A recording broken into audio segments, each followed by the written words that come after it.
Welcome to July, T-Bolts fans. The Silver Spring Tacoma Thunderbolts are in Game 2 out of 3 for their homestand to kick off this month. They'll be taking on the Gaithersburg Giants, a North Division showdown here at Blair Baseball Stadium. Hello, everyone, and welcome in. I am Patrick Moran bringing you this game today. We are going to be running a solo show, but we'll hear from some of these T-Bolts as the new month kicks off, and it's also a heat wave. Stay safe out there, folks. Getting up to 100 degrees, so got to be careful. It is stay hydrated and keep cool, folks. No doubt about it. But regardless, these guys are going to be out here today playing in the heat. And we're actually going to hear from said T-Bolt. Got a couple of them coming up in the booth, so going to get some great input. And I'm joined by Michael Presky to start off this ball game. Michael, thank you so much for being here. We really appreciate it. Hello. Can you hear? Yep. Yeah, well, you're good. Yeah. All right. This is some like pro level stuff right here. Got on. Yeah. So you're going to be joining me for the first inning. Yeah. We're happy to have you. Thank you for taking the time. Obviously, easier for relievers to be here. Oh yeah. Considering that you're not, hopefully not going to be working until the second half of this ball game. But yeah. First of all, I have to ask about the heat as a player. What is it like to just play in the beating sun as it comes down? I don't think you feel it as much. Oh, obviously you feel the heat, but I feel like it's more of like the sweat on your pants. It's like, okay, your pants feel like it's harder to lift them up, I guess, like when you lift your leg for like a pitch. It's more of like the little things. If you start sweating, like the sweat gets on the ball, it might be slippery, but you kind of just learn to adjust. But it's easy to warm up, quick to warm up.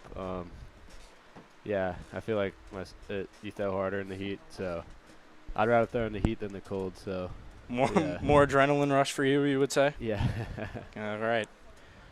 Bortner fires in strike one to get this game started. Bortner's been in the rotation, Mike, and he's done a pretty good job from the left side. What do you think you've seen out of him as he fires in ball two? I say, yeah, when he's throwing strikes, I mean, he's a good pitcher. I think he has a really good tempo. Just getting the way he gets back on the mound, fires the pitch. He has a good tempo, and when he's throwing strikes in a groove, like ground balls, just get outs, quick outs, easy innings, and just get back in the dugout with no runs. So, and strikes is the key. So, and I feel like that's with every pitcher on our staff. When you're throwing strikes, you're going to be good. So, yeah. Bortner in the JUCO ranks, just like yourself. You're at Cecil Community College. Well, he is at Frederick, is a Cougar. Yes. We saw him last time against the only Crop Dusters, the native of York, Pennsylvania. He's pitched against the Crop Dusters quite a few times, it's felt like. Yeah. We're always spending the Friday nights up in Olney. That one's fouled away. To run the count full. Last time out, had just 2 innings pitched. Allowed 4 runs and 5 hits in that span. So, Mike, you're coming back to the T-Bolts for a second season. Yeah. What has that been like for you? What made you to come back here? What made me come back is that's going to be a ground ball, a trickler, and Cutney did not get him in time. That was hit a little bit too softly. Yeah, tough spot. But yeah, that's going to put the leadoff man on. First team all name for us, Lee Turnipseed, as our guy Brian likes to say. I'd say what made me come back here is the coaching. Just being honest, I love all 4 of our coaches. Just the whole environment. Everybody associated with the T-Bolts it's a great place. Spend my summer and get better and play some good baseball. But yeah, Brock, Skip, Mariani, Dean, like they're great coaches, and just the people too, and my teammates. So I love it. I love baseball, and this is a great place to be because they love baseball too. Yeah, for sure. Spending your summers up here, 2 months in Silver Spring, Tacoma. Drew Cobb now the number 2 hitter. He took strike 1 from Bortner. Bit of a tough matchup for him left on left to start this game. Reminder, it's going to be 7 innings due to the heat constraints. We'll probably be dealing with that for a couple of games here at the outside of July. Drew Cobb starting in right field today, the number 2 hitter in the lineup. He's got a runner on first. Yeah, it feels like as he takes ball 1, it feels like whenever I talk to players that return to the team and I ask them why they came back, they say because of the coaching. Yeah. And, this is a really good coaching staff. You talk about Yes. Brock Hunters, Skip Eckert, Mariani, Wandell. You've gotten to work with the pitching coaches. The 2-1. That's fouled off into the screen. Yeah. Yeah, no, they really care about it, like, individually getting you better. It's not just, like, showing up to the field playing baseball. It's, like, showing up, getting everybody better and winning and having fun. It's just everything what you want a coach to be, and all of them do that, so love it. 2-2 on its way. That one's outside ball 3. Let's go, Zach. And I've observed up here in the booth that obviously Brock Hunter, he's the manager, but he's also a pitching coach. He's a pitching mind. And now he's got 2 former T-Bolts, Dean Wandell, Ryan Mariani. What is that, dynamic like with kind of 3 different sets of eyes on the pitching staff? That's close. That's ball 4. He's going to put runners on first and second for Bortner. Yeah, no, they really know how to work with the pitchers, I'd say. They've been around the game, especially pitching with, I think Dean also pitched at Frostburg, so yeah, they all pitch, and pitching's very important. Yeah, you need good pitching to be a good team, obviously. So yeah, super important. Hopefully we get a double play here. They're looking for it. Yeah. Double play depth. Gibbs and Kim up the middle. Next man up is Aiden Phillips starting at first base. He takes ball 1. And, with this pitching staff, you guys unfortunately haven't had starters go deep into games. As a reliever, what do you think that mentality is like for you to try and, juggle that? I just go in and get outs. It don't matter what the score is, what inning it is. For me, I just love pitching, so I'm not gonna lie, I just gotta go out there when my number's called and pitch. So, and it's summer ball, so like obviously like if you get 5 innings from a starter, that's pretty good.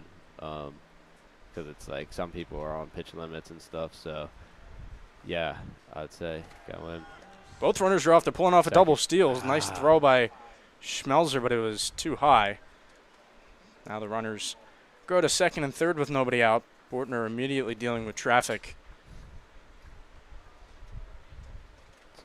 Tough spot early for him. You got to try and escape it, limit the damage here. Infielders, or the corner infielders coming in this spot. The 2-1. That's going to be popped up. Matthew Kim giving chase, and nobody calls it. You had Polizzi and Kim both ranging out for that baseball, and neither of them wind up calling it. And instead it falls in, and just like that, the Giants are going to take a 1-0 lead. That's just a tough break there. As a pitcher, does that kind of frustrate you when, maybe you get a good pop-up and the defense just doesn't come through behind you?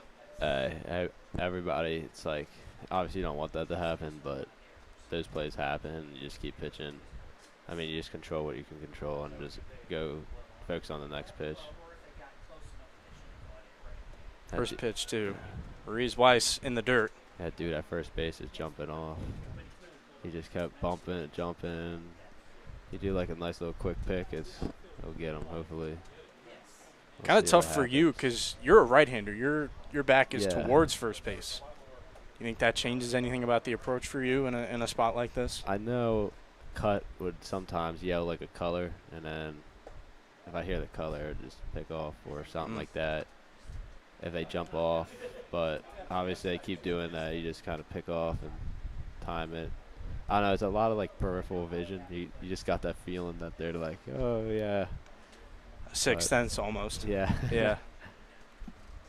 Bortner's got it easy though. He's looking directly into the soul of the runner on first. That's going to be a ground ball. Baby, let's go. Gibbs tried to pick it on a hop, but unfortunately did not come up with a baseball. And just like that, it is 2-0 Gaithersburg Giants with runners on first and second.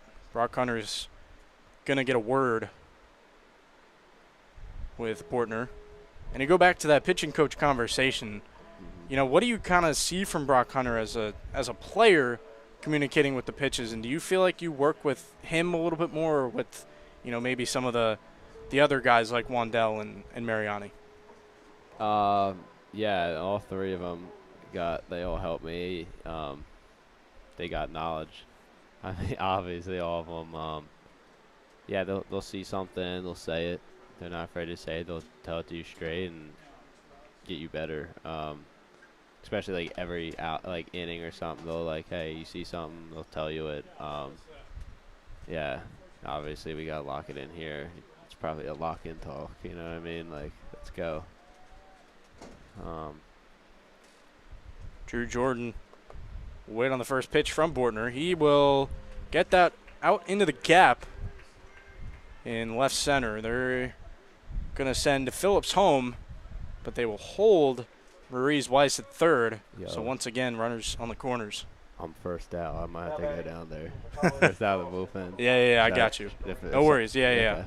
We appreciate the input, Mike. Yeah. All right. Got to hear a little bit from Michael Presky there. Unfortunately, the interview was cut short, but no worries there. Got to go do a job for the T-Bolts, but gave some very insightful information into the pitching staff and what that work is like. Bortner's first pitch into Jackson Barini is ball one.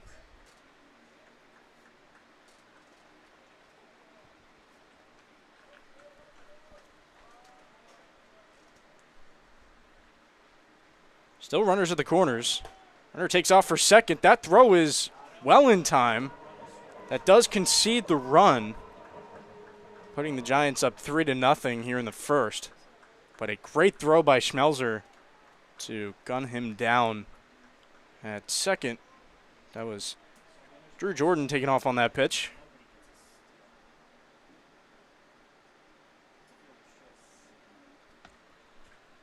The 2-0. Outside ball three. We'll hear from a couple more T-Bolts later in this game. Presky's one of our best personalities. Great support from his host family in these streams as well. The 3-0. That's ball four. So Bortner has not retired a single hitter he has faced so far in this one. Bit of a tough break. The ball hasn't been hit too hard off him overall. Just some defenders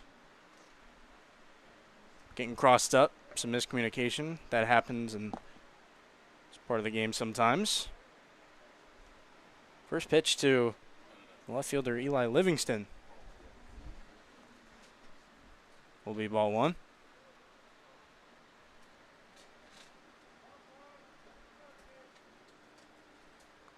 So once again, a runner gets on base after the bases were wiped clean on a steal attempt. That'll be ball two into Livingston.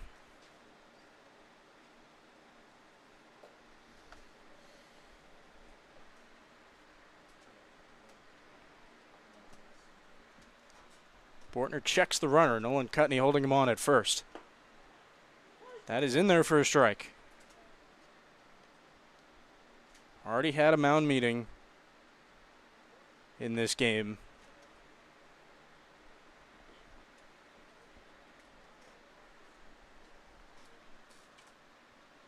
With Bortner. That is in there for strike two. That was called by the home plate umpire, Andrew Klinger. We'll go around the horn with that staff as well. Steve Hand and Carl Ramalia on the infield as well. Those two can kind of shift around a little bit depending on the situation. And Bortner picks up the backwards K. Nice job there from the southpaw to pick up a huge second out here in this 4-0 contest. That'll go 7 innings, so every inning has a little bit more urgency, I would say. knowing that time has been trimmed off of the back end. Bortner looks, fires, in strike one. He is now finding the zone a little bit better now.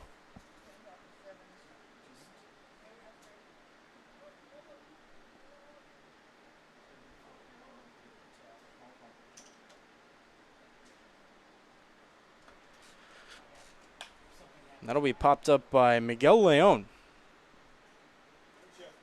Out of play. He's starting at shortstop.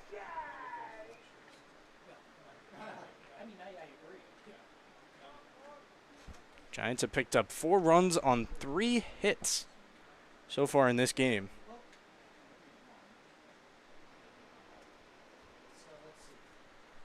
Bortner really trying to get out of it with a runner on first here in the top of the first. 4-0 Gaithersburg Giants. Pitches in the dirt. A almost steal attempt by Eli Livingston. Pardon, that was Jackson Barini, the DH here in this one.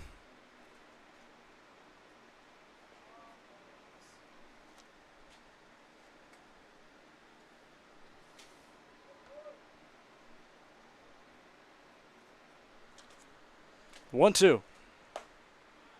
That will just miss. Looked like a pretty decent pitch from Bortner, but did not get the call. Bortner's already up to 12 innings on the season, even though he kind of had to get here a little bit later along with reliever Matthew Calabrese, as those two were competing in the JUCO World Series at Frederick Community College. That's going to be popped up. Pagase trotting in and making the catch for out number 3. So Bortner able to limit the damage a little bit. Not too bad from the left-hander, but the Giants do tack on 4 here in the top of the first. The T-Bolts will look to respond in a big way to match the heat here in early July. But first, I'll bring you a word from our sponsors. The Tacoma Torch, founded in 2019, brings laughter and a sense of fun to residents in the Tacoma Park and DMV area. The Tacoma Torch features satirical articles about the region that those with a sense of humor can appreciate. Send a headline their way to tacomatorch@gmail.com and watch what they do with it.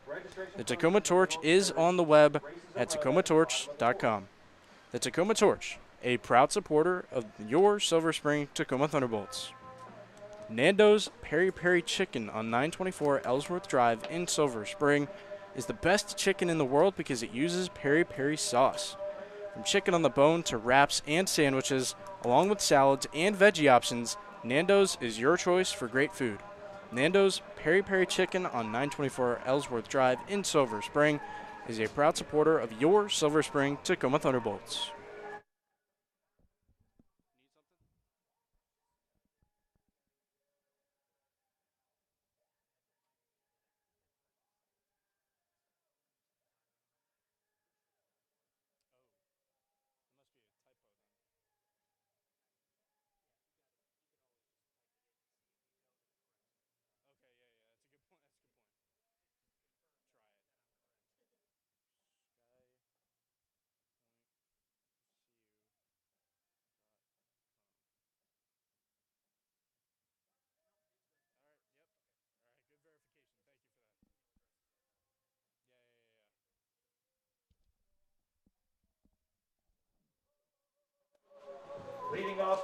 So after the top of the first where the Giants racked up 4, the T-Bolts will look to respond in a big way. Here in the bottom of the first, Gabe Pagase looking to lead things off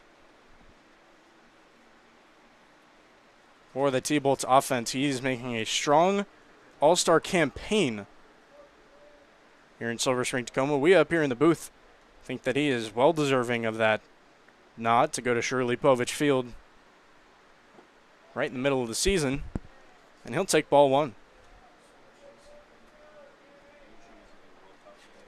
Pagase out of Lynchburg University, a D3 program in Virginia, I believe.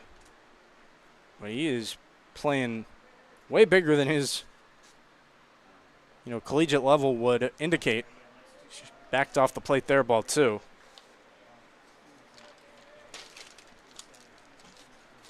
For all our real fans out here,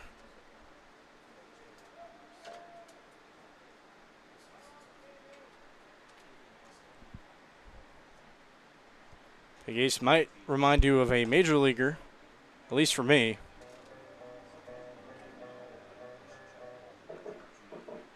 So he takes ball 3 well inside. Wearing number 10, playing center field. That to me says Adam Jones.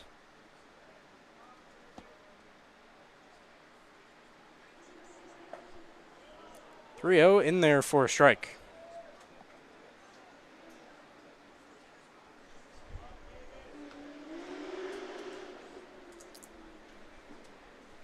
For me, at least, Pegues and Acosta are the top 2 options to get to the All-Star game as he takes ball 4.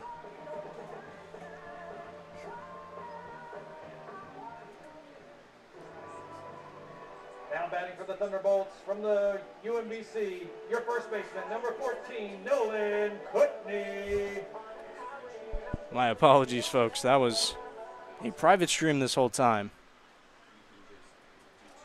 Now it can be accessed wherever need be. Giants put up 4 in the top of the first. That's going to be popped up. Shortstop Miguel Leon will call him off. That is quickly the first out. Nolan Kutney is getting the start in the 2-hole today. And now Colin Gibbs, at least for me, I haven't been here the past 2 days. He's making his return to the lineup after getting hit in the hand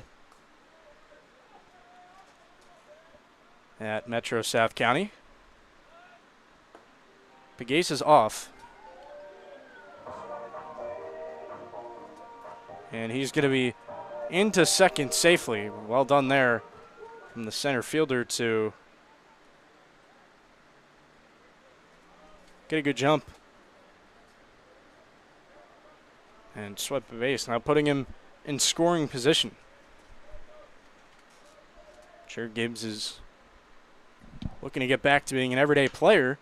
That's going to be hit through the left side. Leon not able to glove it. Pegues kind of had to wait on that baseball, but he did get to third either way. That was a nice piece of hitting from Colin Gibbs. Sometimes you got to get those seeing eye hits, and Gibbs did it right there.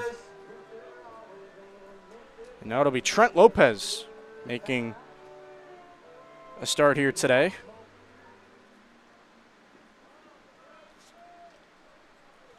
The outfielder out of Cornell. He's picking up on the lineage Matthew Walters left, if anyone remembers him from quite a few seasons. That's going to be popped up.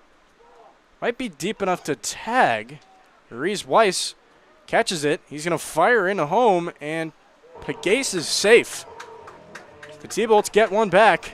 Nice job from the captain of the outfield to get around the bases, have some heads up base running instincts.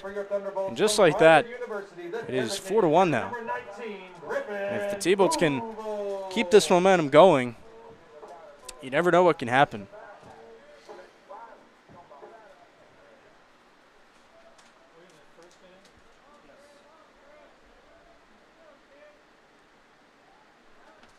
Pickoff attempt over to first on Gibbs, not in time.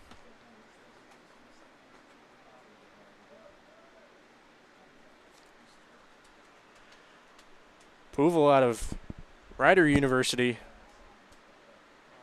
Pardon, I think. And now that's hit through the left side. That's another base hit.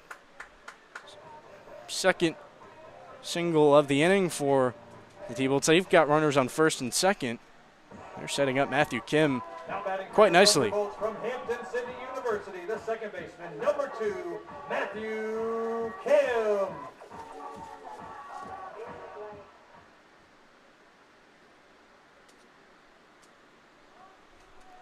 Kim, of course, with no batting gloves, and he's moving up in the lineup. He's normally hitting near the bottom of it. but he has performed really well. Now he's more of a part of the meat of the order. And him hitting, say, 9th is no indictment on his abilities. He just turns the lineup over so well with the way he scraps and fights his way on. He waits on a 1-0 from the starter, Sean Williams. That's going to be grounded over to shortstop. They will take the short out at second base. And that will conclude the bottom of the first. T-Bolt's still down, but they get one back, 4-1 here on the Thunderbolts Baseball YouTube channel. We're through a full inning here in Silver Spring, Tacoma. First, we'll hear a word from our sponsors. United Therapeutics in Silver Spring develops pharmaceuticals and technologies that help patients in need of organ transplantation. United Therapeutics is guided by the principles of always striving to do the right thing and relentlessly pushing to always do better. As a result, the company was included among America's best companies by Forbes magazine. United Therapeutics in Silver Spring is a proud supporter of your Silver Spring Tacoma Thunderbolts. The Parkway Deli on 8317 Grubb Road in Silver Spring has been dishing up deli classics since 1963. The Parkway Deli is a family business, and their family loves to bring great food and service to yours. Parkway Deli is open 7 days a week, 8:30 a.m. to 9 p.m., Monday through Friday, and 8 a.m. to 9 p.m. on the weekends. Parkway Deli on 8317 Grubb Road in Silver Spring, a proud supporter of your Silver Spring Tacoma Thunderbolts. Well, as we go into the top of the second, I am joined by another special guest, Jonah Acosta. Jonah, thank you for taking the time. We appreciate it. Not normal for you to be having an off day, considering you're normally always in the lineup, but, you know. Yes, sir. It's going to be fun. A lot of fun to be up here, watching the game from on a different point of view, which you guys see every day. So, yeah, thanks for having me. Yeah, of course. You've been having a great season so far. And we on the broadcast are clamoring for you to make the All-Star team. I appreciate it. You know, how has it been this summer just moving around to all these different positions? You've started at second, short, third, all three outfield spots. How's that adjustment been? It's definitely been fun, helping the team any way possible. Stu went down with an injury, so, of course, going out there to play outfield, Brock asked me, and I did it without a doubt. So, just anywhere to help the team win. First pitch from Bortner is ball one. And we also love the fact that you are a Miami native. We're having a ton of fun with the Miami storylines up here. The 305, me and Sammy. Oh, yeah. That's fouled away for strike one. What made you decide to just come up here? And, of course, you're at the University of North Florida. You just finished up your freshman season. And, what was the driving factor for you to come play in the Cal Ripken Senior Collegiate Baseball League? I was actually a funny story. One of Brock's best friends from back home, he helped coach my high school team. Wow. And before I even got to college, he's like, man, I got a great summer spot for you. One of my best friends coaches up there. You're going to be in good hands. And without a doubt, I wanted to come up here. And it's been a great summer so far. I've loved every single moment. And I've definitely made lifelong friends and experiences here already. That's awesome. And, of course, with the heat stroke up here, it's getting up to 100 degrees. Yeah, is this what you're used to? Yeah, it's pretty brutal, but living in Florida my whole life, playing tournaments down there in the middle of the summer, it's kind of what I'm used to. You guys got to stay hydrated up here. Oh, yeah. That one's going to get by Schmelzer. Lots of water, anything we can get. Make sure we're resting up because these days are going to get long. What position, going back to all the different positions you played, do you feel most comfortable at? Obviously, the easy answer is shortstop. You are a natural shortstop, but is there anywhere else that you feel pretty comfortable at? I'd say shortstop for sure, but definitely second base too, staying in the infield. That's not going to be in time on the PFPs. Tough one over to the right side. Not hit too hard. That's the second one we've seen in this game. Same spot, basically, yeah. Yep. Now batting number 16. Yeah, I'd say second base, playing up the middle. I played second base my whole life growing up, and then when I got to that 12, 13 years when I really started playing shortstop every day, so definitely what I'm most comfortable playing. And the outfield's a new position for me. I never really played outfield before, but when Stu went down, I started really locking in BP, getting those reads off the bat, and really just trying to do my best out there. And be the best player I can out there. Bordner checks the runner at first. His first pitch will be in there for strike one. Lineup turns over to Lee Turnipseed. And, of course, that speed can translate for you. You're second in the Ripken League in stolen bases, or at least tied for second. So do you think that plays a factor just for you getting some reads in the outfield and Definitely. I think that helps covering a lot ground? for sure. Mm-hmm. That one is going to be popped up. Trent Lopez giving chase. He will make the catch. Yeah, that speed 4-1. definitely plays a part. You know, sometimes we won't get the best reads out there, but with the speed, you can still track them Now down, batting number get to 20 balls for that other people can't get. So speed is definitely a key factor being out there for sure. More than in the infield, I would say. Interesting. So now that you're new to the area, what have you kind of learned about the DMV during your first month? And now you're going to be spending another month here. The traffic is not fun. Driving to these away games has been a pain, but it's been nice up here for sure. I'm loving it so far. That pitch is in the dirt, well blocked by Schmelzer. Yeah, it's welcome to the DMV, brother. Yeah. Traffic is terrible. Nobody likes it, so you are absolutely right. I still haven't caught a Nats game or an Orioles game, so Ooh, that's definitely on my bucket okay. list.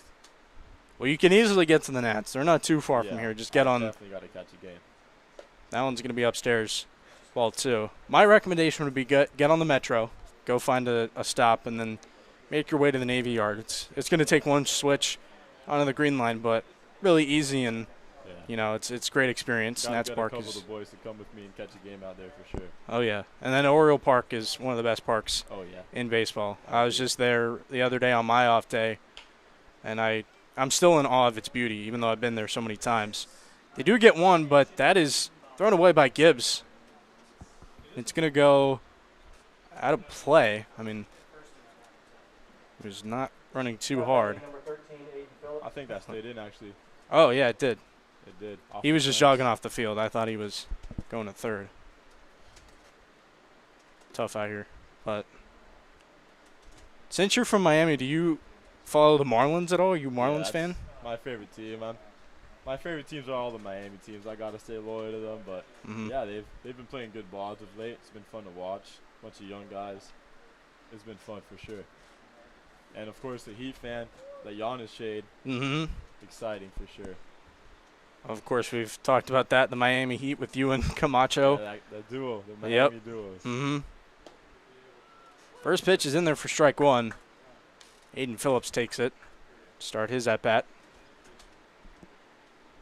Would you say baseball is your number one sport to follow? I mean, I know you're kind of in an interesting spot because, I don't know if you want to just separate yourself from baseball when you leave the field, or if you're still in love with the game. For me, I'm just a baseball guy. I love baseball so much. Any chance I get, I turn on a game where whoever's playing. I just love being around the game, always learning. There's always something to learn, So definitely love watching it. Hey, man, the Marlins are playing well back home. They just had a fantastic month of June. 20-6 it was? I believe so, yeah. It was great. That's good stuff. The Fighting Fish, they are working their way up. Tough National League, though, I will say. Tough division, too, in the East. Yeah. That one's going to be grounded right to Gibbs. Plays the hop nicely, and he's going to flip over to Matthew Kim for out number 3. So Bortner puts up a 0 to keep his offense in the game.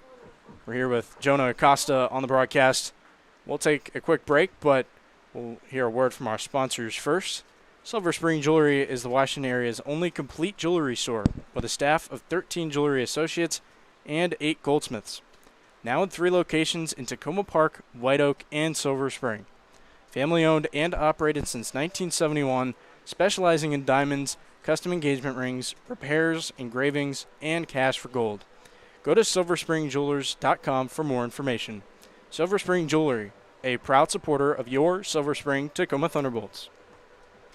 SkyPoint Federal Credit Union. They make banking simple. SkyPoint believes banking should be easy to understand, personalized, and focused on making the community a better place.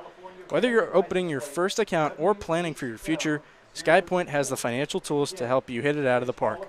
SkyPoint Federal Credit Union. They make banking simple. Visit SkyPoint's branch in Silver Spring. More at skypointfcu.com. federally insured by NCUA and an equal housing lender. So we're here with Jonah Acosta on the Thunderbolts broadcast, heading into the bottom of the second. Of course, Jonah, I think a big elephant in the room is that, you know, the record would not indicate a successful season, but what can you say about just the coaches and helping players grow individually, and do you feel like you've gotten better since you first landed here? Oh, 100%. You know, Brock and Skip, they're always here early, always willing to work for us, whatever we ask for, like early ground balls. Skip's out here hitting us 100-plus ground balls a day. Brock throwing BP every single game, always working on us, not just like physically, but like mentally, like really honing into the mentality we got to have to be better baseball players, but also just better teammates and better people in general. So I've loved my time here. I don't have anything bad to say about my experience here. I mean, Brock and Skip, they're the best, man. I'm so glad I'm able to play on this Thunderbolts team. And now, like, we've been playing good baseball. I'm sure it's going to turn around for sure. I mean, we got the talent, the pitching, everything's going to come together, and we're going to put up a good run in the second back half of the season for sure. Yeah, that's definitely what I've seen. You guys have, you know, you got off to a bit of a rough start, but you've been playing really competitive baseball, which for sure. I think that's a huge kudos to you guys as a team for sure, and the fight that you guys have. Just not making it easy for other teams to get wins. And, you know, the only crop dusters have been great. Southern Maryland Senators are another strong team. The Bethesda Big Train are inevitable always. So for you guys to maybe play spoiler at some points, it's got to feel really good as your guy Sam Camacho flies out to left field. Now batting for your Thunderbolts from Millersville University, the right fielder. And, of course, our guy Sam, who did the feature story on you guys, he talked about how you guys went to rival high schools. So what can you say about the fact that now you guys are on the same team and even on the same side of the infield? Yeah, it's such a full circle moment, you know, from being out there and competing against each other and kind of wanting to kill ourselves on the field against each other to now being on the same team and sharing the infield and just rooting for each other, helping each other in any way we can. It's like awesome. Baseball is such an amazing sport that we build so many connections along the way, and like me and Sam, we're gonna be like brothers for life now. That's awesome. So it's been great. It's been great. Definitely a big part about the Ripken League is the players love the coaches and love meeting new teammates. And I always talk about how it's so unique out here. Players can be coming from a Power 4 school to, you know, these small D3 liberal arts. And does that give you a different perspective on the game?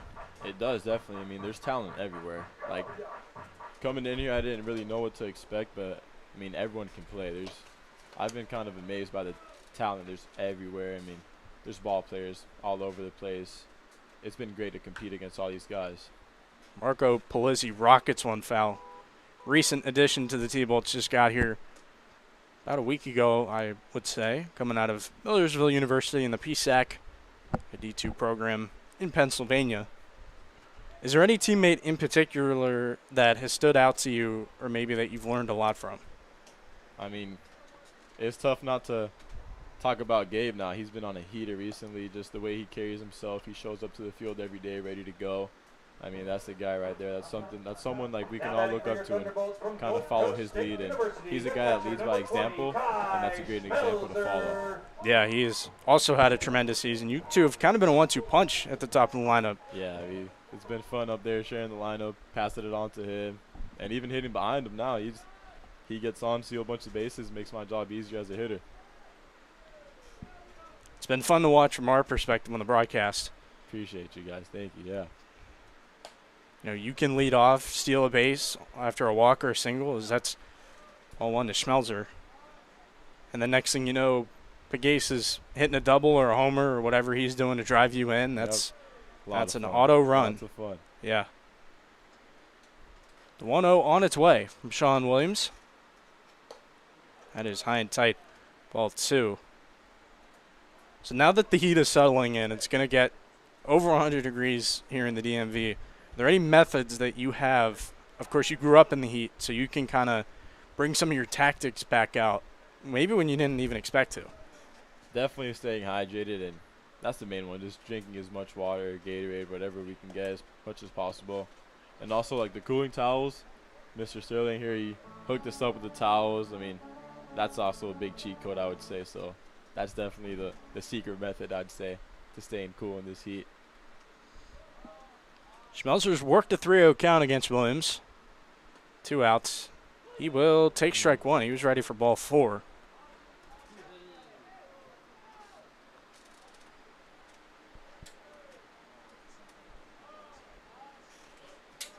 So let's have some fun. Let's get your thoughts on the Giannis trade. You brought it up.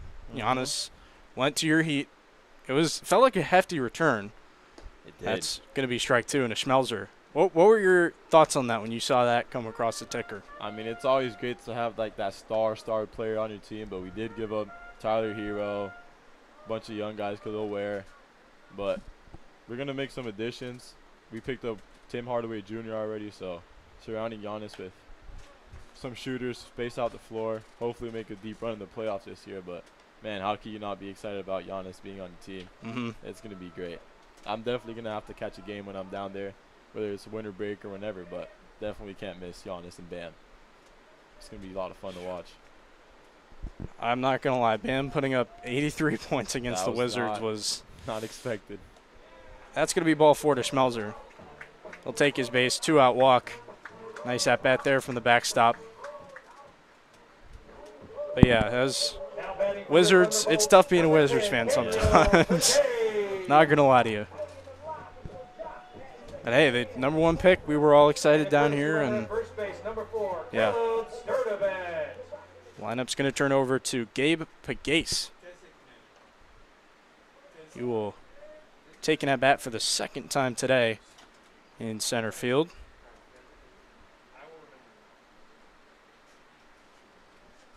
Schmelzer takes the lead off first.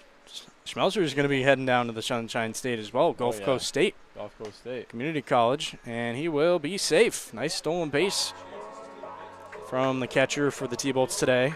That's Stu, pinch running, actually. Oh, Sturdivant. Oh, okay, good catch.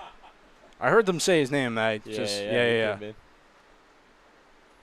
It's good to see Sturdivant back healthy, and it's very unique how he was a first base coach. What can you say about that in a testament to the type of teammate that he is?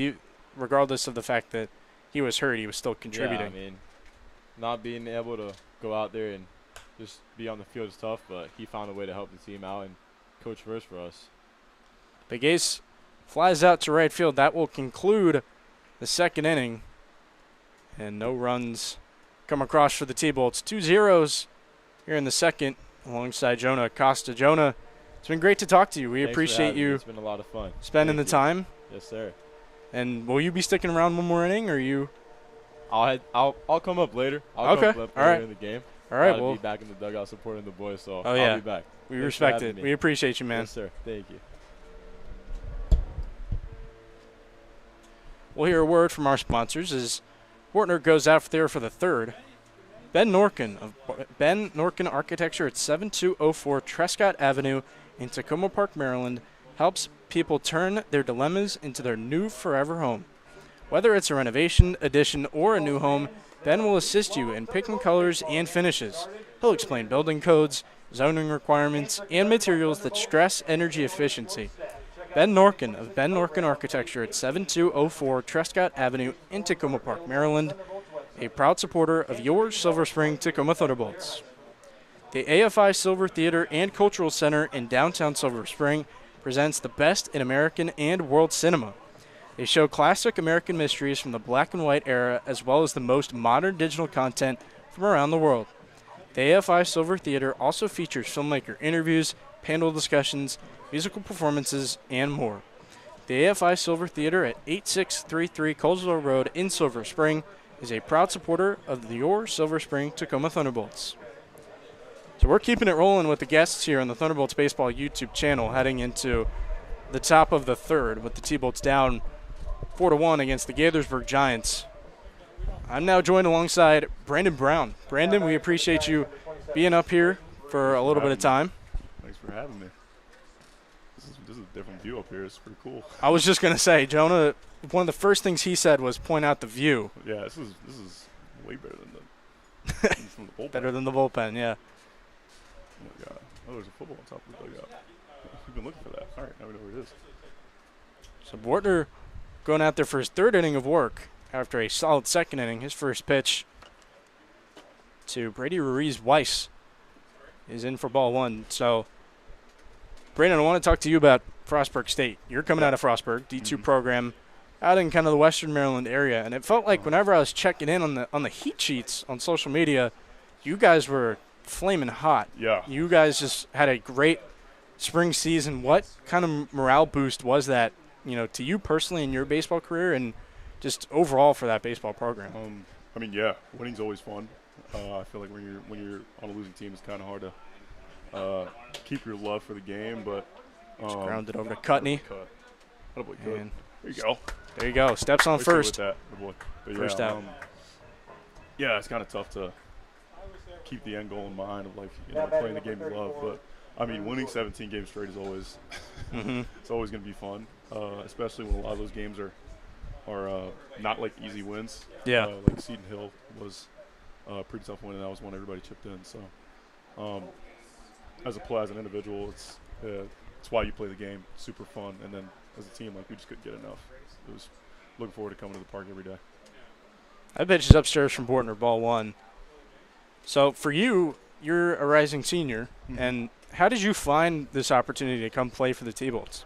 So leaving Hofstra, one of my roommates, his older brother Patrick Bauer was an All-American for them, and Coach Austin, pitching coach there, shout out Mike.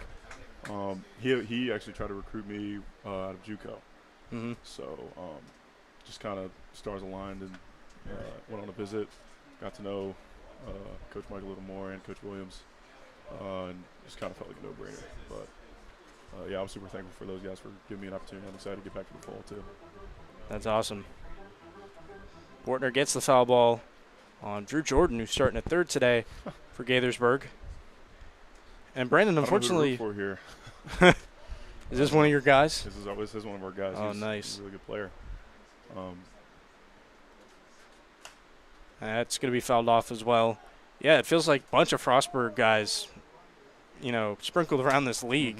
Yeah. So for you to go, travel and play all these different teams, what's it like, seeing a collegiate teammate on the other side in the summer circuit? It's fun, especially when we play the Dusters. They have 4 guys, and some of the guys I spend a bit more time with, and Bowman, Berger, Scott, and Chrisman.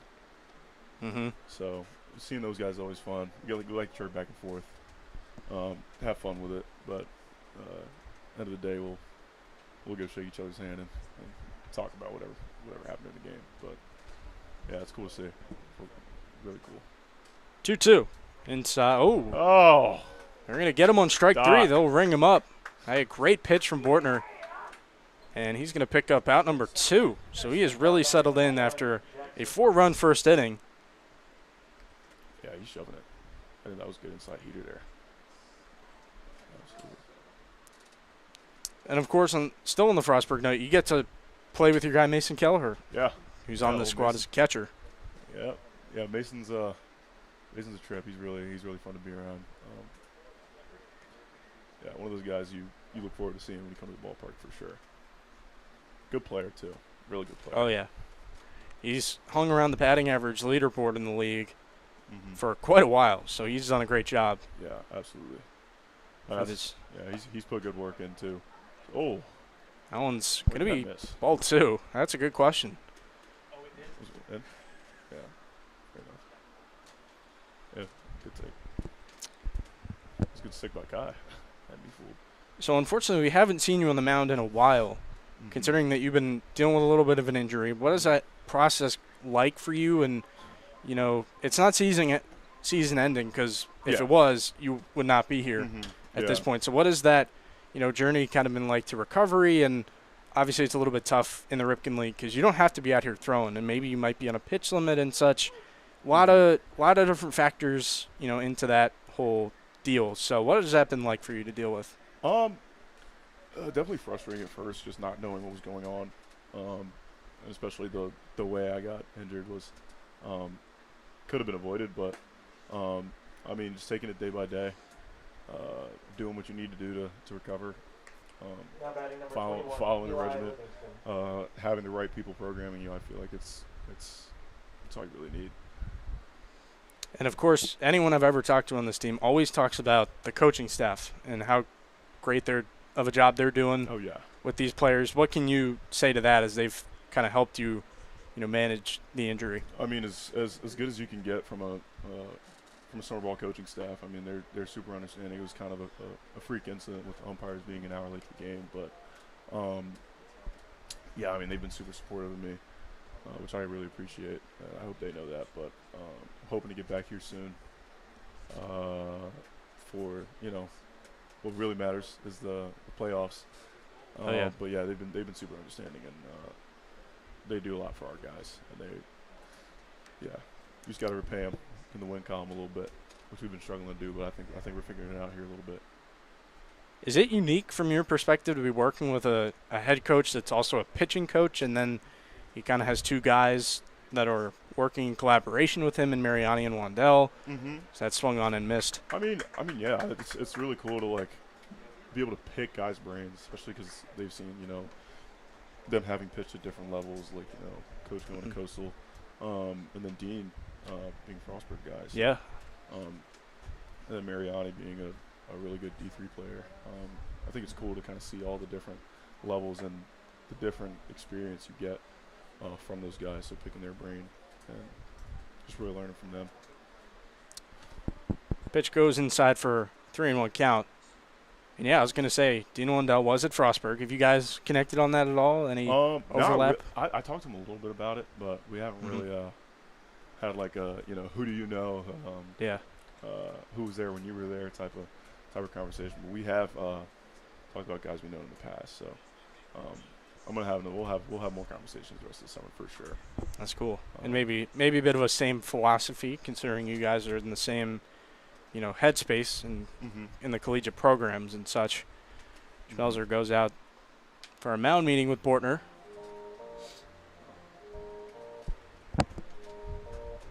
I have to ask you about the heat. Jonah, of course, being a Miami guy, he's used to this. He is used to the 90s, 100-degree weather. How are you coping with it, staying safe and, through the heat strokes here in early July? Yeah, as long as you're hydrating. I mean, for me personally, I'm pretty acclimated to heat. I grew up in Austin, Texas, so I've seen my fair share of triple digits as a kid. So this is actually kind of a nice change of pace to the mountain weather. Interesting. Up there, we had probably feels like it's negative 18 some days. So going from negative 18 to feels like 105. So you're just all for a whole new experience. Oh yeah. So this is this is kind of a other end of the spectrum, getting to see how the other half lives down south. So I'm enjoying it for sure. The 0-1 for Bortner. That'll be lined up into right center. Pegues picking it up, and he'll fire to third instead. A run will come across. Giants are making noise on the base paths. As Jackson Barini able to slap a single in right center and then take second on the throw. And that's going to put two runners in scoring position for Bortner. And it'll extend the lead for the Giants 5-1. So since you're a native of Texas, a lot of sports teams down there. We were talking sports with Jonah before. He's a Miami fan. Boy, here we go. Yeah. Are you on the Houston or the Dallas side of things? So my dad's from Shreveport, Louisiana. Okay. And he didn't like the Saints growing up, and the next closest team besides Houston is the Dallas Cowboys. And he was a huge Emmitt Smith fan. My mom, however, was an Eagles fan. Oh, so, wow. Being in Texas, when you growing up, you wanted to be one of two things. You wanted to be a Texas Ranger, which I didn't really know baseball at the time, or a Dallas Cowboy. So for me, I wanted to have the Texas dream of playing for the Cowboys, playing for the Longhorns in football, and then retiring. So that'll be a ground out to Matthew Kim at second. And good job. T-Bolts will get off the field. We're here with Brendan Brown on the Thunderbolts Baseball YouTube channel. We'll head to the bottom of the third here at Blair Baseball Stadium. Brendan, you'll be sticking around for one more half inning. We're having a great time talking with you. But first, a word from our sponsors. Koa Sports in Gaithersburg, Maryland is committed to shaping kids' lives through sports. Koa Sports aims to develop each child to their full potential as an athlete and as a person. They also help your student-athlete in the classroom, on the playing field, and anywhere in between. Learn more about Koa Sports at koasports.org. Koa Sports is a proud supporter of your Silver Spring Tacoma Thunderbolts. Parkview Capital believes your financial strategy should reflect more than the numbers. It should reflect you. As a trusted investment advisory firm, Parkview Capital partners with individuals and families to build and protect wealth. Parkview Capital personalizes strategies rooted in your values and long-term goals. Whether you're growing your portfolio or preserving a legacy, Parkview Capital crafts a clear, customized path to your financial future, one that evolves with you. Parkview Capital, a proud supporter of the Silver Spring Tacoma Thunderbolts. So we're here with Brendan Brown on the Thunderbolts Baseball YouTube channel talking sports, and it sounds like you grew up in a football household. Yeah. So you're a football fan first, I would assume. Yeah, I am a football fan first. Okay. So yeah, growing up, Texas moved when I was in middle second grade. So like everything I know up until second grade is really Texas and football until we moved to Maryland, and then got into baseball. For your Thunderbolts from UMBC, number from there, been 14, playing ever since. Nolan Cool. Putney. And of course, you say you're a Cowboys fan. I have to warn you, you're in an area that despises the Dallas Cowboys. Every area outside of Dallas despises the That's Dallas Cowboys, honestly so true. That is nothing new to me, I will say that. But here especially, DMV, Commanders fans, Oh, yeah. absolutely. Ravens fans are actually out of boycott. There we go. That's a nice single up the middle by There we Nolan go. Cutney. Let's go, boys. He's also in the public school system in Maryland, UMBC guy, just like yourself, or not. You both aren't at UMBC, but public schools, public colleges in Maryland, I should say. Now Colin Gibbs. College baseball scene. For sure. Another one right here. Well, formerly, he's now at Delaware now. He's a Blue Hen. Oh, there we go. I'm now. So you're saying you don't take issue with Ravens fans, or Ravens fans don't take issue with the Cowboys? No, I personally, I think the Ravens are a really cool team to watch, really fun team to watch. I appreciate that. Lamar Jackson is generational talent. So thank you. I love that. I'm a Ravens fan, so keep it rolling, keep it coming. Watching Flacco in the Super Bowl too. That's beat that. Grounded out to shortstop. Cutney is out on second base on the fielder's choice, but Gibbs beats it out at first. Yeah, my first football jersey was a Joe Flacco jersey, so that's Yeah, one of my roommates at my old school had a Joe Flacco Delaware jersey. Oh wow! Huge Joe Flacco fan. He had the Ravens, he had the Browns, had the Jets, had the Delaware jersey, had the Ravens jersey. Wow. It's commitment. Oh yeah. And he's still slinging it, Joe Flacco in the NFL. Yeah, he's still. He had a really good year the other. 2 years ago was it? Yeah, he won comeback player of the year recently. I forget what year that was. Trent Lopez fouls that pitch away. Takes quite a hit on the grandstands here at Player Baseball Stadium.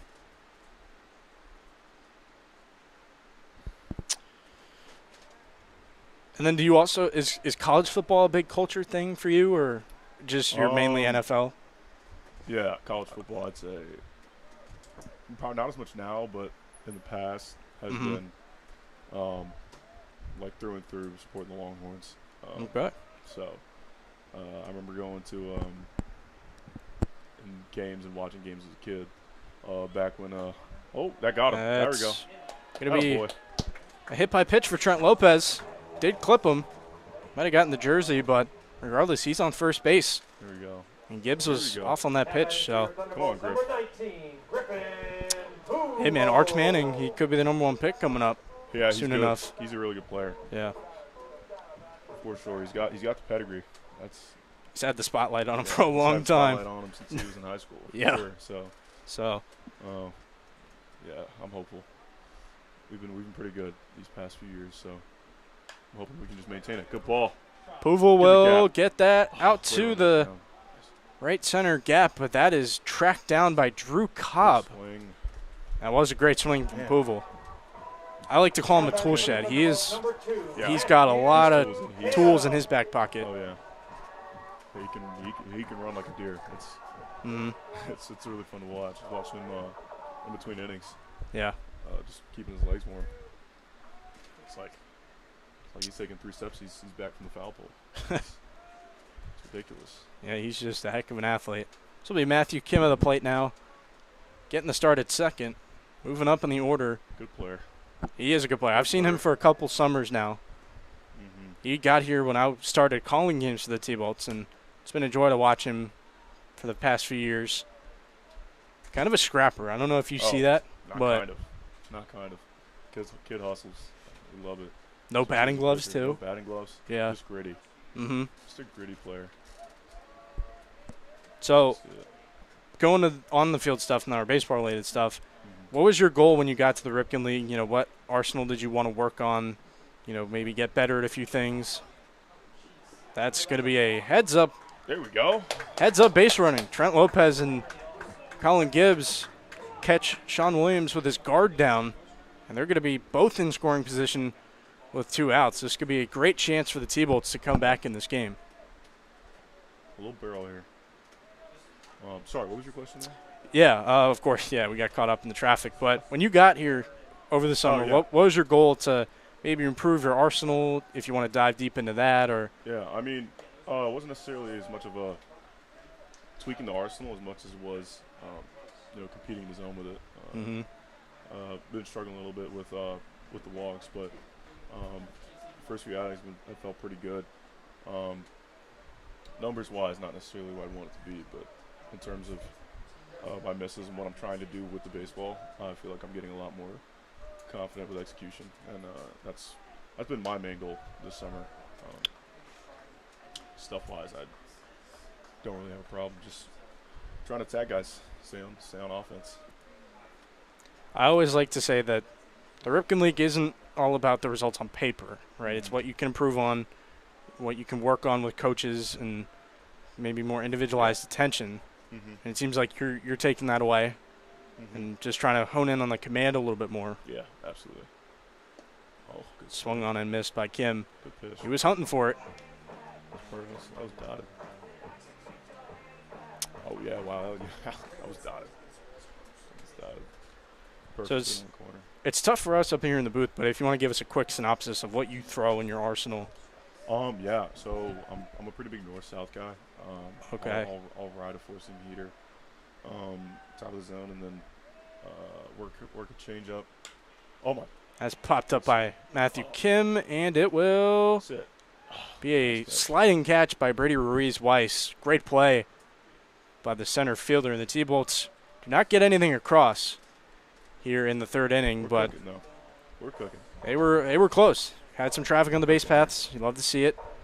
And they'll go to the top of the fourth, hoping to keep that momentum going and look for a shutdown inning from our guy Michael Presky, who was on here for a brief minute. Mike. But are you sticking around, or I'll stick around for another half. All right.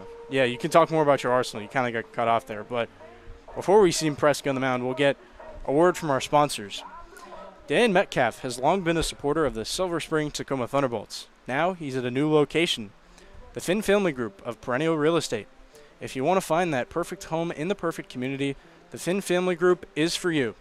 The Finn Family Group believes in community, and they bring that sense of community when working with clients to find homes in the Silver Spring Tacoma Park area.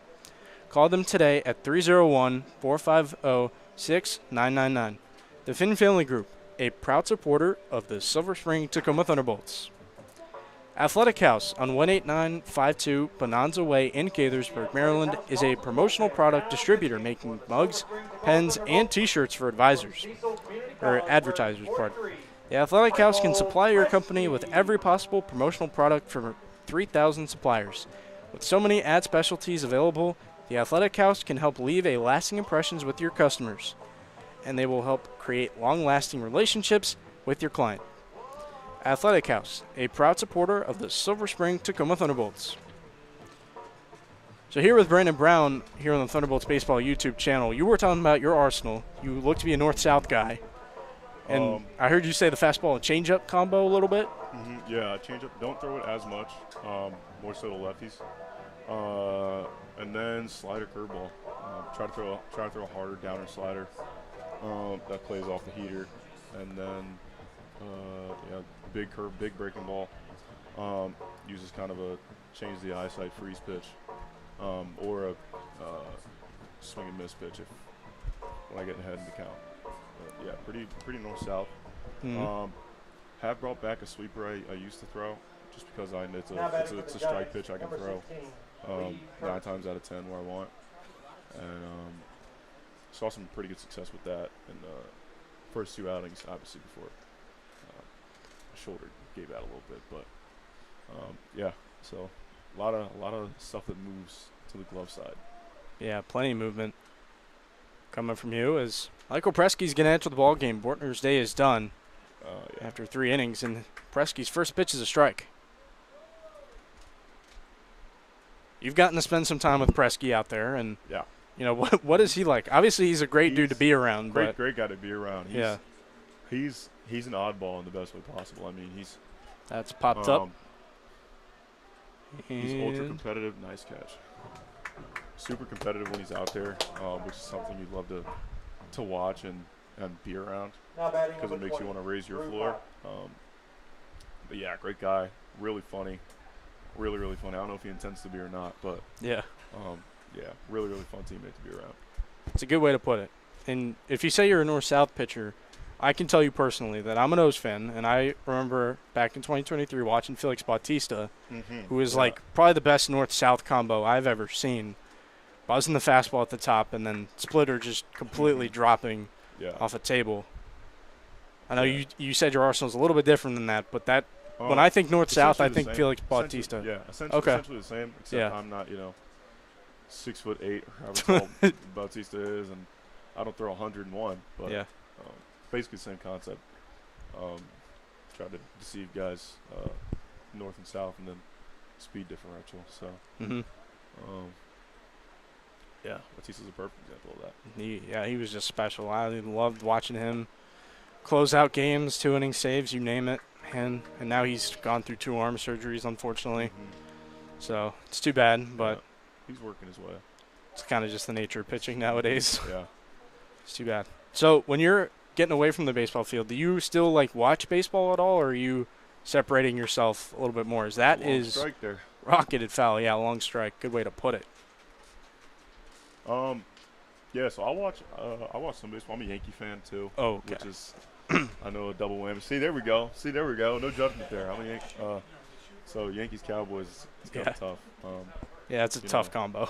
But it being the first baseball team I really ever watched. Interesting. And seeing guys that look like me and have the same numbers as me, so Robinson Cano, Curtis Anderson. Yeah. Growing up watching those guys and knowing it's something you can do professionally was what really brought me into being a Yankee fan, and then obviously just sticking with it and them being good and wanting to play like them. So I watch baseball. It's fun to watch different guys pitch too, because there's so many different looks out there now. It's going to be a hit by pitch for Drew Cobb. Preskey losing him with 2 strikes. That's going to be a 1-out base runner for the Giants. That's your guy right here, Preskey. Come on. Here we go. But yeah, you are in a spot rooting for 2 well-hated teams. I hope you understand that. Yeah, it's tough. It's tough because got to get a lot of flack for that. Yeah, I get called a bandwagon. Even though the Cowboys have never been good in my entire existence, but it's okay. It's something that comes with the title. Having 5 rings, all from before I was born. It's kind of attaboy. That is popped up and tracking it down. It's Trent Lopez in left. He'll make the catch for out number 2. 1 pitch, 1 out. Love that. Yeah. Good rebound from Preskey. Absolutely. Come on, Mike. Bring it home. So you get another player that's talked about this coaching staff for the T-Bolts and the impact that they make on the players. Do you feel like you learn about other things from your teammates, like in the bullpen? Yeah, absolutely. I mean, and some of it doesn't even have to do with how you're moving or how stuff's coming out of your hand. It's just having fun. Because you'll see some guys are so free when they're on the mound, and other guys will be super pressed when they're on the mound, trying to force something, make something happen because they have a situation they're getting back to where it's do or die in the fall, and those guys who are playing free, they're doing well for a reason. Oh, throw him out, Kai. Oh, my goodness. He's safe. Throw skipped in there. Colin Gibbs tried to corral it and make a tag. That's not in time. Interesting one there. Yeah. But guys, learning just to have fun with the game. and not take everything so seriously. Like, obviously have your process and do what you need to do, but at the end of the day, it's a game we've been playing since we were however old.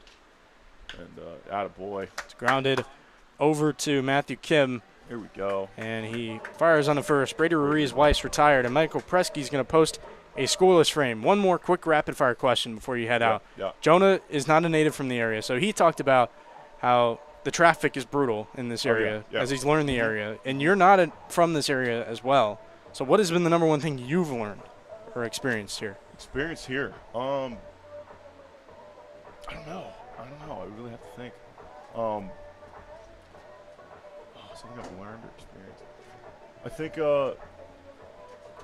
think having fun. Honestly, I mean, and being free. I think, like you bring effort and you try to have fun every day, going as hard as you can. I mean, you got to be happy with the end product, because typically you're going to come out on the right side of it, but with this game, like, you never know. So yeah, it's a game of highs and lows. Yeah.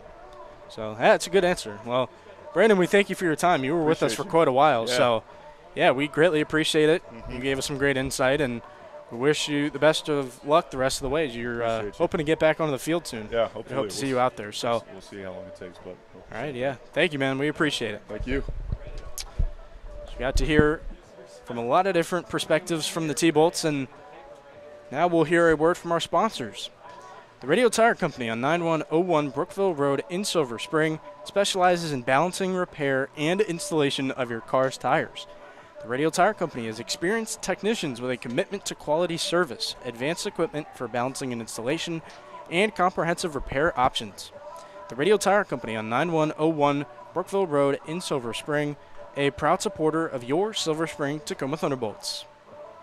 Chuck Levin's Washington Music Center at 11151 Veers Mill Road in Wheaton, Maryland, has been serving Washington musicians since 1958.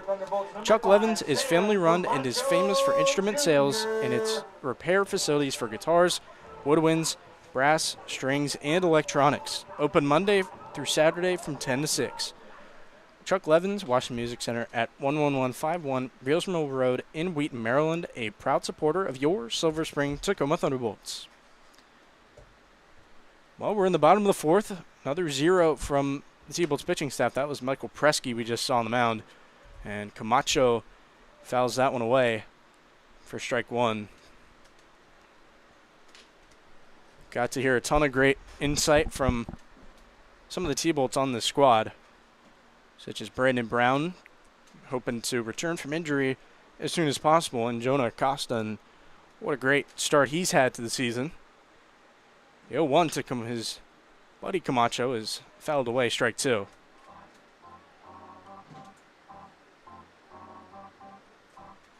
So Camacho does go to Clarion. He's a D2 athlete in the PSAC, Pennsylvania State Athletic Conference, which I recently did learn.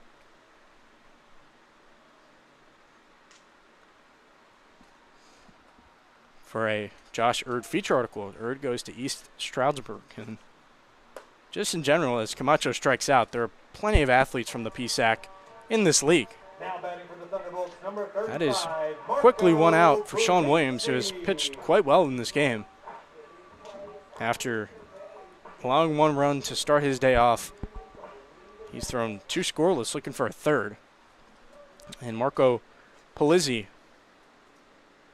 will be in this game. Or he's coming up to the plate, I should say. Another PSAC guy.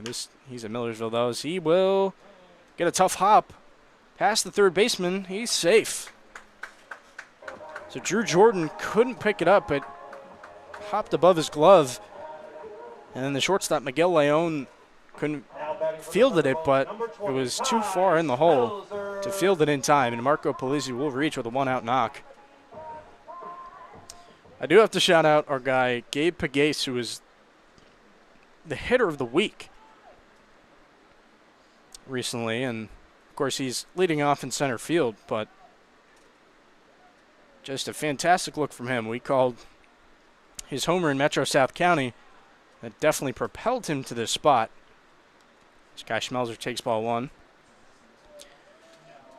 Pagase, he hit .563 in 16 at-bats, had the 9 hits to reach that average. Had 4 extra base hits, 6 walks, 5 stolen bases, and a .1063 slugging percentage. That pitch will miss for ball 2. So he was really just doing it all for the T-Bolts. And, of course, has looked silent in center field as he's had to play out there. Felt like that guy was going to be Sturdivant at the outside of the season as Schmelzer gets hit by the pitch right near the 0 on the back of his jersey as he wears the number 20. Polizzi was off on the pitch, but it didn't matter. And Caleb Sturdivant is the designated runner in this game. And what do you know? Gabe Pegues is coming up now. I was early on him and his stats in the past 5 games. So a reminder about Caleb Sturdivant. He is the designated runner in this game.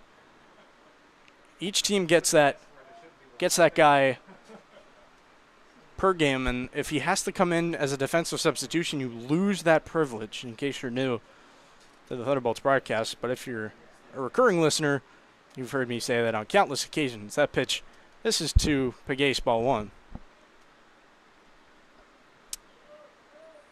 So it's good to see Sturdivant just active, and I think it's a good way to ease him in the sense that, you know, he's not going full speed 100% in an outfield spot, but he can still, you know, start to get his feel back and run a little bit. So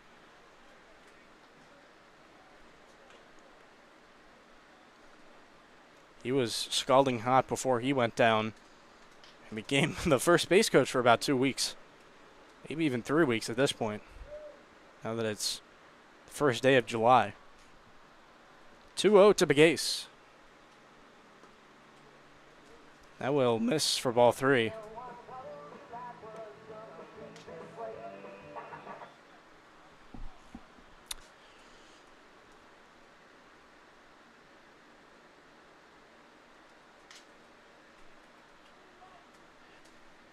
We'll see if Pegues has the green light in this spot.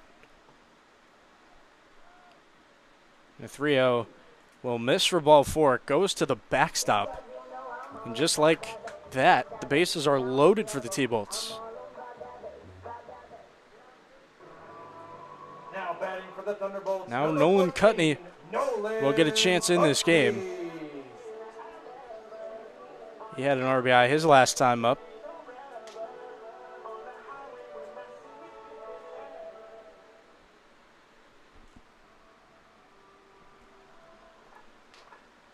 So Polizzi on third, Sturdivant on second, and Pegues on first. No better situation for the T-Bolts to be in right now.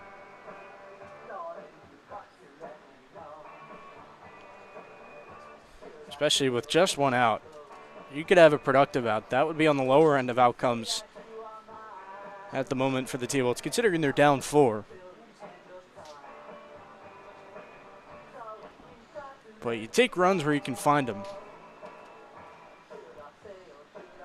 T-Bolts have been improving upon the fundamentals of hitting and maybe some situational baseball, per se. Right now is just a time where you want to get that big hit. And Nolan Cutney is certainly looking for it. He's due for a big swing, if I do say so myself. He hit .290 with the T-Bolts last summer. So if he can get rolling, it would be a huge piece to add to an already decent offense. Pitch was in the dirt, ball 1. I know it kind of gets lost in the shuffle with, you know, the blowouts, the 20-plus run games and whatnot at the beginning of this season. But the offense has still put up really good, you know, run outputs. That pitch is inside, ball 2.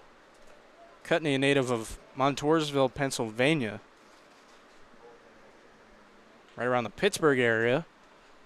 Started off as a Pitt Panther in his collegiate career, but now has made his way down to the state of Maryland to play at the University of Maryland, Baltimore County with the Retrievers. The 2-0. outside 3-0. Sean Williams dancing right around the zone with that pitch. And Cutney, quite frankly, hasn't had to change the colors too much. If he's a Steelers fan, which I've heard that he is, UMBC is still the black and gold, or the black and yellow, whatever you want to call it. That's ball 4. So Polizzi able to come in to score on the walk. And Cutney will reach first base. Runners go station to station for Colin Gibbs, an optimal opportunity for the T-Bolts shortstop.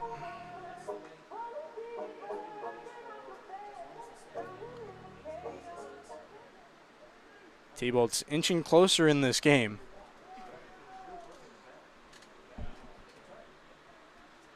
Sturdivant could score his first run since coming back from his injury. First pitch inside. Ball 1 from Williams. And if nobody's giving you anything to hit on the mound, you might as well not swing, and that's what the T-Bolts are doing right now. Gibbs recently committed to the University of Delaware to play for the Blue Hens, transferring out of University of Maryland College Park. Pitch is in there for strike 1. I never thought I would have to specify where the University of Maryland is, but given that Cutney was hitting right before him, you have to in that spot. Sticks on the board for Gibbs with the bases loaded. The 1-1 on its way from Williams. Swung on and missed, strike 2. I should say tipped into the mitt. But even if it didn't land in the mitt, no difference made for strike 2. Gibbs suffered a hand kind of day-to-day injury in Metro South County. He got hit in the hand by a pitch. Had to sit out for a couple of days. Now he's back in the lineup. Pitch is fouled off. Gibbs stays alive.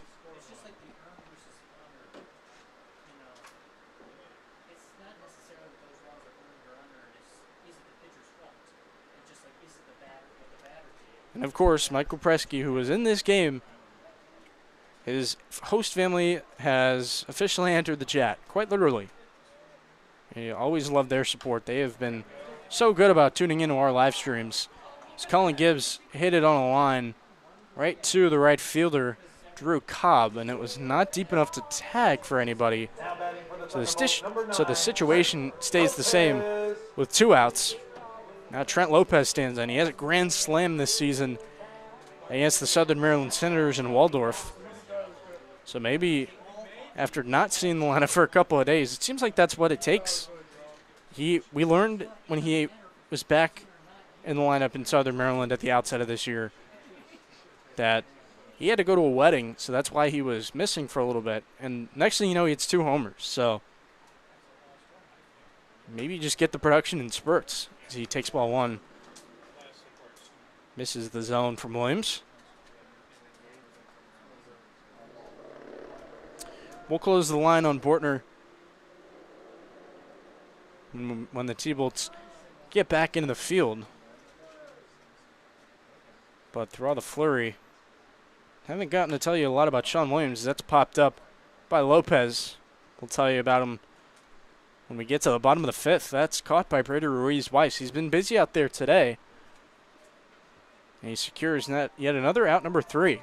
Presky's going to enter the game once again, building off his scoreless 4th inning. So T-Bolts won't make a pitching change just yet. They do have the luxury of a shortened 7-inning stint today due to heat concerns, in case you missed that at the top of the program. There is some more urgency going on, but before we get to the action, let's hear a word from our sponsors. Wild Bill Sports is all about travel baseball and fun. At Wild Bill Sports, travel baseball is the journey players take to develop skills, increase confidence, and grow with integrity, both on and off the field. Wild Bill Sports also promotes community engagement and giving back. Contact Wild Bill Sports at wildbillsports.com. Wild Bill Sports, a proud supporter of your Silver Spring Tacoma Thunderbolts.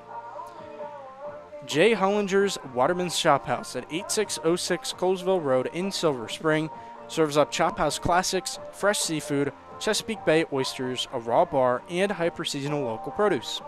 It has one of the best bars in downtown Silver Spring, serving craft cocktails, beer, and wine. Jay Hollinger's Waterman's Chop House at 8606 Colesville Road in Silver Spring, a proud supporter of your Silver Spring Tacoma Thunderbolts.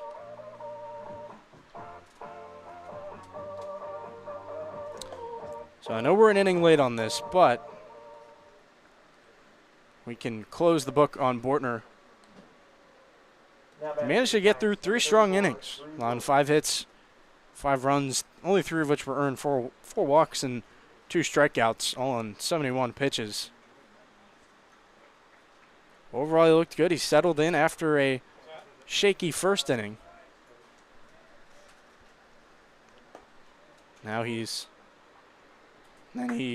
went on to pitch a solid 2 innings, 1 run performance. And the first pitch from Michael Presky into Drew Jordan will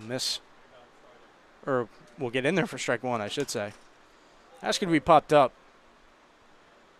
An easy play for Pegues to make. He makes the catch. That's quickly out number 1. Presky working well here in this ball game.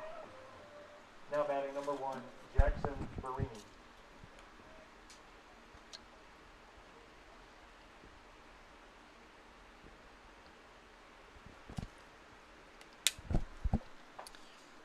Jackson Barini will now stand in for the Gaithersburg Giants.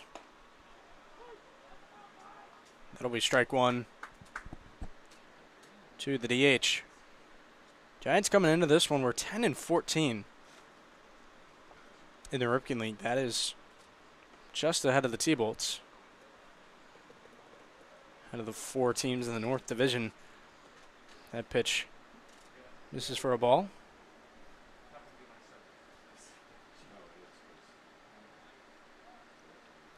Top of the 5th here at Blair Baseball Stadium on the Thunderbolts Baseball YouTube channel in the heat, and that one is right back to Presky. Makes an easy toss over to Nolan Cutney at first. For out number 2, Presky's working really well so far in this ball game.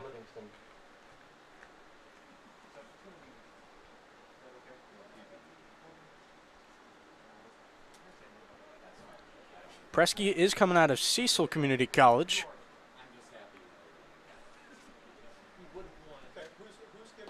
Second-year T-Bolt has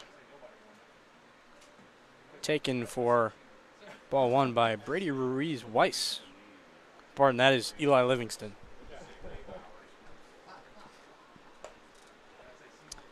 Next pitch misses for ball 2.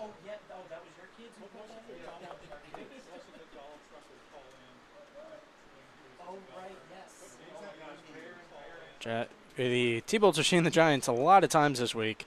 So their second out of third matchup. They will be in Gaithersburg once again to close out the week and head into the weekend.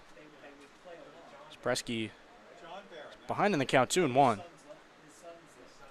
This is a 5-2 ball game. Gaithersburg still holding their lead, but T-Bolts chipping away at the old block. That one, the other pitch outside the zone, ball 3.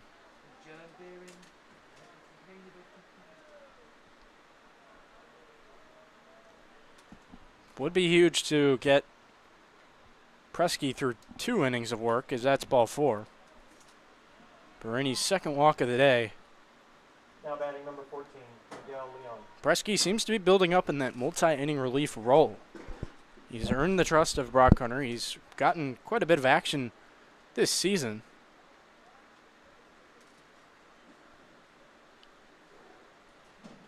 And now he's just getting stretched out in terms of the workload at this point. First pitch to Miguel Leon in there for ball 1. Might I add, he's wearing the number 14, best number there is. Oh, and Cutney holding on Barini, or I should say Livingston, pardon, at first. Presky does check over, not in time.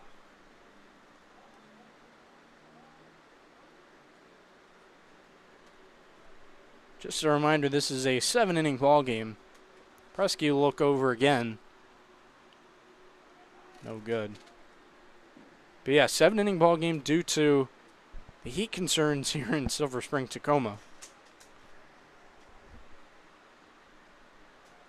So folks, please stay hydrated if you're going outside. Stay cool. Stay safe. Because we're going to get north of 100 degrees. That pitch is in the dirt, 2-0. But of course, from, if you remember our chat with Jonah Acosta on the air, this is about as normal as it gets for him. He is accustomed to the warm weather. The 2-0 with 2 out and on its way. That is down low ball 3.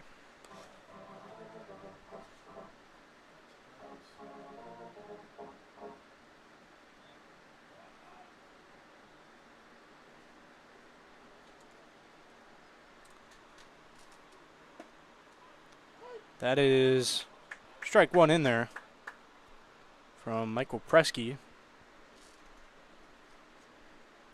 Had to throw that get me over strike in a spot like this. He's dealing with a runner on first with 2 outs. He makes a third pickoff attempt, no good.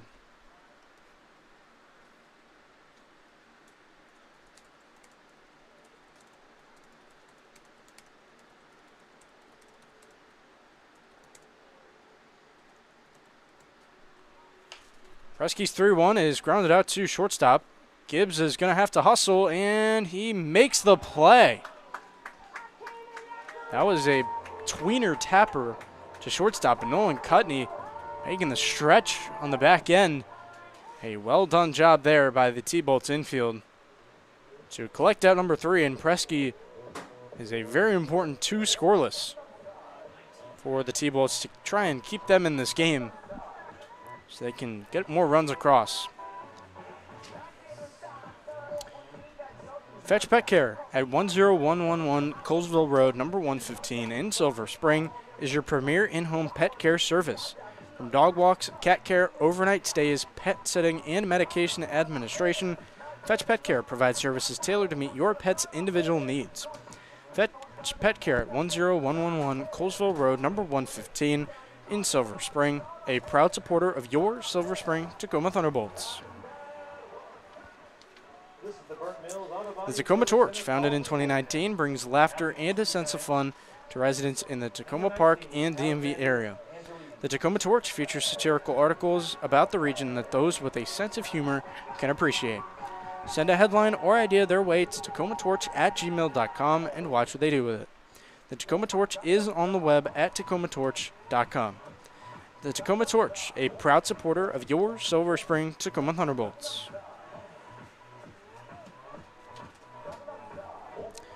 So bottom of the 5th, this would equate to the bottom of the 7th in a full 9-inning game. But of course, due to heat concerns, this game is only going to go 7. No doubleheader to boot as well. Leading off for the Thunderbolts, number 19, Griffin Pooble. Griffin Pooble will be the man to lead it off for the T-Bolts in this inning, and he's looking to make an impact. It's 1 for 2 so far out of the DH spot. It's giving way to Lopez, Pegues, and Polizzi in the outfield. Still getting his chances at the plate. That pitch misses for ball 1.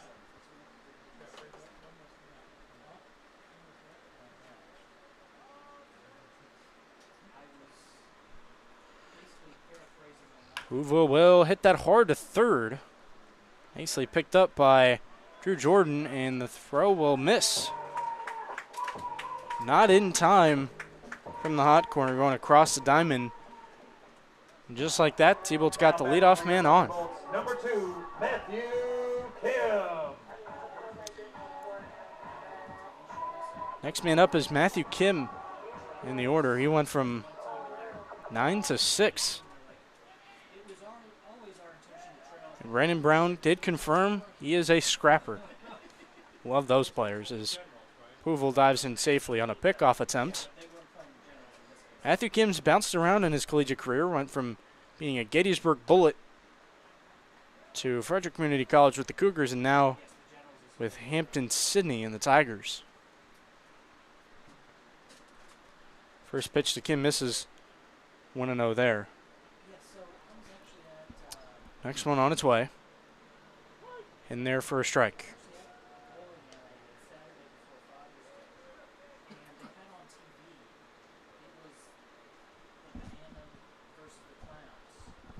Matthew Kim has also spent quite a few summers here with the T-Bolts. He's a returning member as he's a rising senior, and that will get through. Past Miguel Leon at shortstop. He was not in the perfect spot to get to a grounder there, but T-Bolts certainly aren't complaining. They got runners on first and second with nobody out.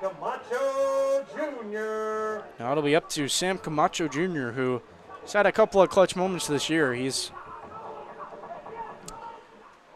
had the big moment in Alexandria, game one of the doubleheader, to pump the T-Bolts up and start that crazy rally in the top of the seventh when the T-Bolts were last at Frank Mann Field. Brock Hunter's going to go have a word with Puval on second. There might be some injury concerns there. I'm not entirely sure. Puval is not in any apparent pain, but he is kind of stretching the or maybe they were having a word with the umpire. The umpire signaled safe for Puval, so that's not quite sure what was going on there, but you know Brock Hunter's always going to get, clarification on any scenario. That swung on and missed by Camacho. 0-1.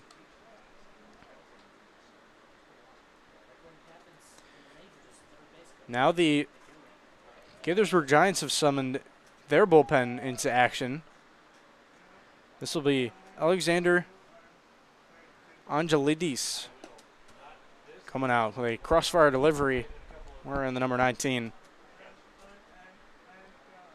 Pitch misses, ball one in the dirt. To Camacho. Love to keep the line moving here if you're the T-Bolts, because you're not going to get it back in one swing at this point unless Camacho just flashes unbelievable juice and gets one out of here. But that's just a thing in the Ripken League in general. Not a lot of homers are hit across the board. Camacho takes ball two. The line on the day for Sean Williams: 4 innings, 4 hits, 2 earned runs, 4 walks, and 2 strikeouts. He's able to work around some traffic of his own. So that misses for ball 3 to Camacho. But Sean Williams is coming out of, or he's currently in the portal, but he's from Sabrina Park, Maryland. He was the one that made the start today. Now it's Angelidis, who's also currently undecided as Camacho takes ball 4, but Angelidis is from Frederick, Maryland, so fairly local. And just like that, the T-Bolts got the bases loaded with nobody out. Marco Polizzi really has a chance to make a name for himself. Newest T-Bolt, or one of the latest additions to the roster, I would say. Got a couple of other pitchers come in late, but Polizzi possibly the latest hitter addition.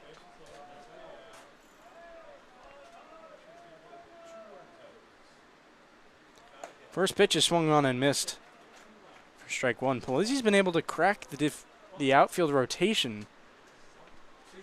There are plenty of talented names out there. Obviously, it's hard to take Gabe Pagase out of it. Griffin Puval is still there. He's shown plenty of flashes during his time in the outfield. That's going to be ball 1. Trent Lopez has shown flashes. Caleb Sturdivant was playing really well until he got hurt. Cam Baker got here early-ish in the season and has made a quality impact. Now Marco Polizzi getting a shot, and he'll take ball 2. He's college teammates with Sturdivant, as well as Brady Grimes, who's on the pitching staff, specifically in the starting rotation for this T-Bolt squad. The 2-1 on its way. That is drilled by Polizzi. If it's fair, it's gone. It is foul. An absolute tape measure shot from the Marauder went just foul. There will be no appeal from the T-Bolts. But my, oh my, that went right into the runway for the fire trucks. That was absolutely crushed from Polizzi. If he's doing that with wood, I'm scared to see what he can do with aluminum. He now takes ball 3, works count full. And that's Brady Grimes level juice. If you remember from last season, Brady Grimes was at the top of the league in homers for this T-Bolt squad, as that is fouled off at the plate. That was a dangerous hack there. But Polizzi will stay alive. So we've seen plenty of PSAC schools in this league, as the trainer is going to come out. One of them might have hit the, home plate umpire, Andrew Klinger. They did get a piece of him, so trainer's going to come out, Brock Hunter, with some water, allowing him to catch his breath. But back to the conversation on the PSAC. There has been plenty of talent coming out of there as of recently. The T-Bolts have that trio from Millersville.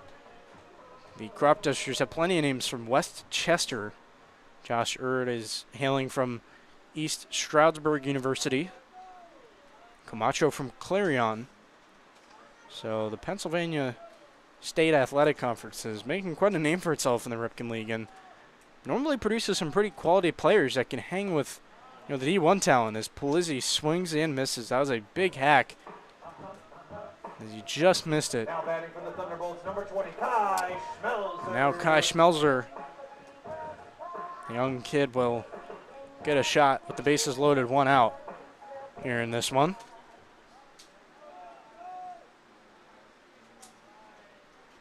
Checking in the chat, our guy Mason saying Presky is locked in. He is, in fact, locked in. Oh, my. What a play from the first baseman, Aiden Phillips. Just a full layout from him there, and he cuts down the lead runner. So the T-Bolts do not get a run out of it, unfortunately. But the bases are still loaded. The Gaithersburg Giants will absolutely take that in this spot. But now they're 1 out away from escaping a dangerous bases loaded situation with nobody out. I don't think there's a better name up to potentially clear the bases. It's Gabe Pagase out of Lynchburg.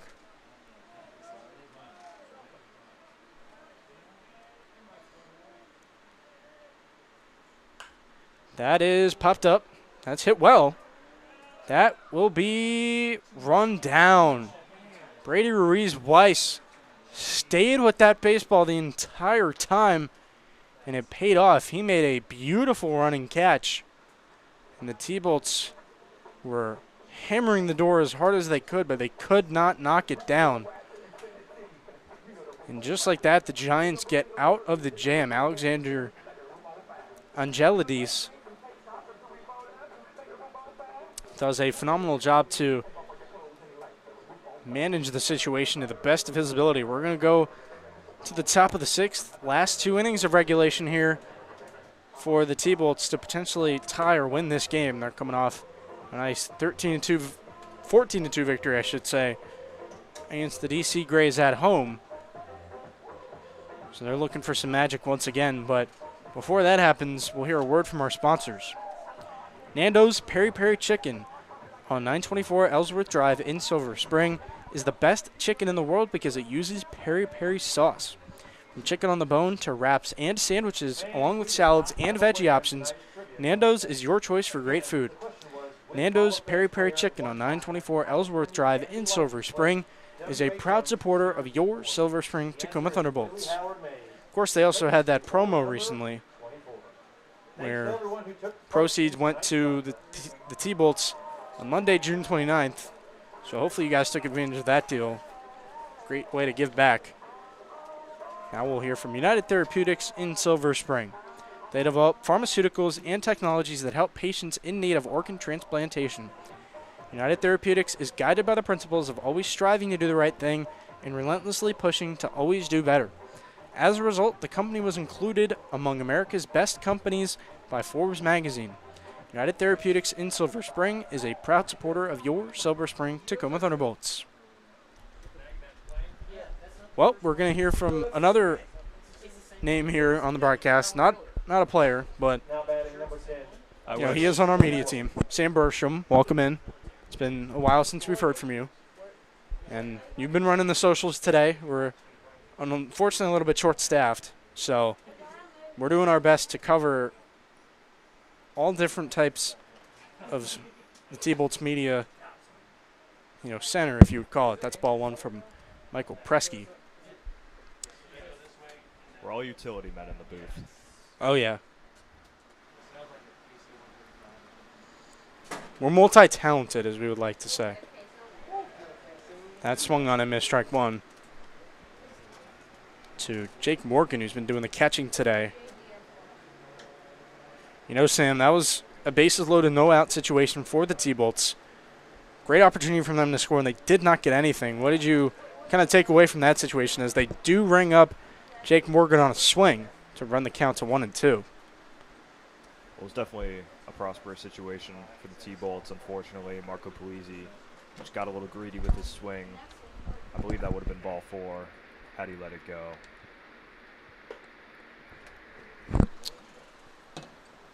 Pitch is outside, ball 2. But, I mean, it was just a great defensive play by the Giants to keep their composure after snagging that ball and get the force at home. A lot of players would overthink that situation.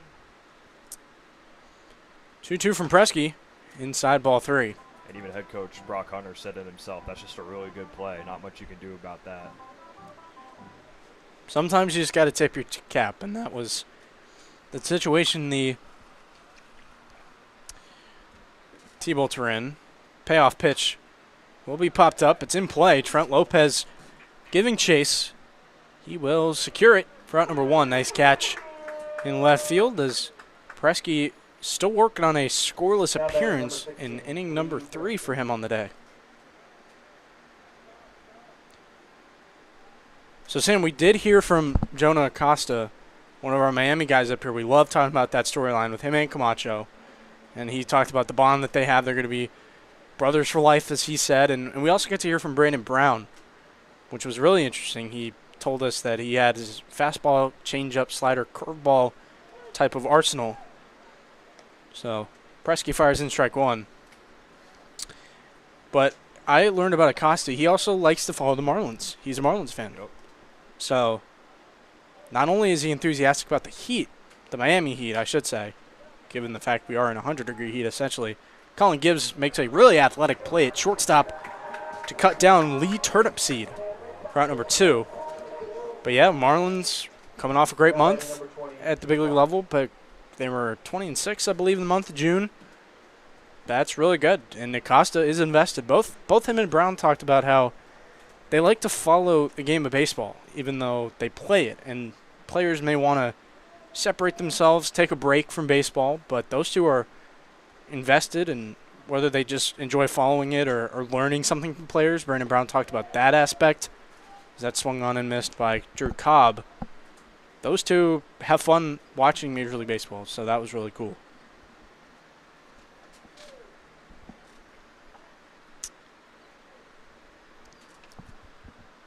The 0-1 on its way from Presky. That is outside, ball 1. I believe Acosta and Camacho both got the chance to play at Lone Depot Park back when they played at high school, with Acosta at Miami Killen and Camacho at Miami Springs. The 1-1. And that will be appealed over to third base. But Carl Ramalia called no swing there. And Jonah gave a great answer. I asked him, what have you learned most about this area? Because neither of them are from here. Brown is from Texas, Acosta from Miami. That's outside, ball 3. But Acosta's answer was really good. He said the traffic is not particularly good here. So he kept it real. I respect it. And it is not good. People are scared of the Beltway in this area, so that's tough luck. Because that's ball 4 to Drew Cobb. Yeah, I had a good time getting here. No problems at all. Besides maybe a couple rickety roads, but well, it's not too hard for us to get to Blair, but of course Acosta was mainly talking about going to the road games, and I've experienced it myself. You know, the drives down to Alexandria and Southern Maryland and such. They're not super fun. You got to deal with the mixing bowl, as we like to call it, in the areas. That's fouled off for strike 1. What have you kind of seen from Presky and Bortner here today? Bortner, after kind of a rocky first inning, he really settled down, and Presky has now is working on 3 shutout innings. So what do you think you've seen from those two and what they've been able to do for the staff today? Well, I think not everything you'll find from Bortner's performance will be in the stat sheet. I think he had a couple of tough plays back in the first inning where his defense just simply couldn't come up with the ball. That is going to be a pickoff attempt. No good, though, from Presky. He's done that quite a few times while he's been on the mound. And of course, there was the blooper in the Bermuda Triangle and then the E6. So, in reality, Bortner really had to get about 6 or 7 outs in the first inning, not just 3. But after that, I think he was looking pretty good. It's just, I think it's such a hot night here in Silver Spring, and I could really see that was starting to maybe get to him. He was starting to issue a lot more walks than he usually does. The ball does fly in the heat. Schmelzer with a strong back pick. He's made that his trademark right there. Not in time, though. But Schmelzer is such a heads-up catcher at such a young age. He's a rising freshman going to Gulf Coast State. And, of course, because it is humid out here, the ball's going to fly a little bit more. Oh, wow. They are really keeping a strong eye on Drew Cobb. And, of course, the Michael Presky fan club is alive and well. We have heard from them. They've checked in with us, which is good stuff. That's going to be a strike. But the throw is not in time. Drew Cobb does steal second. But it's going to be a 1-2 count on Aiden Phillips, who had a clutch diving play at first to get the lead runner, and then that led to the Giants getting out of the inning.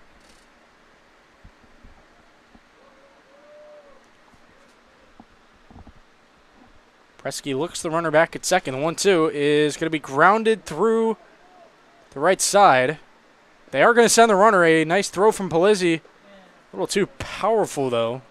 He got it on the fly. Just Schmelzer to back up and catch it. And just like that, Drew Cobb scores, and it is now 6-2 in favor of the Giants. I mean, Presky got the grounder he wanted. Unfortunately, it was just placed perfectly through that 3-4 hole. The T-Bolts have been good at getting outfield assists, but simply couldn't come up with it there. But an absolute laser from Polizzi. That was a really strong throw. You would think that if it's a little bit more on time and more on the money per se, that is potentially cutting down a runner. Yeah, Patrick, I think offenses look at the T-Bolts and they say, oh, yeah, they lead the league in errors. We're just going to run on everything. And they start to disrespect these cannon of an arms that these guys have, like Cam Baker and Griffin Poobel, have absolute missiles. Runner is off. That pitch is way inside. And that's going to hit him. So Phillips picked the perfect time to run. He would have stayed on second if he didn't go on that pitch. But instead he got third, no problem, standing up. And now there are runners on the corners for the Giants with 2 outs. Presky got so close to completing 3 shutout innings, but he gave up the 1 run. Brock Hunter just seems to be having a word with him right now.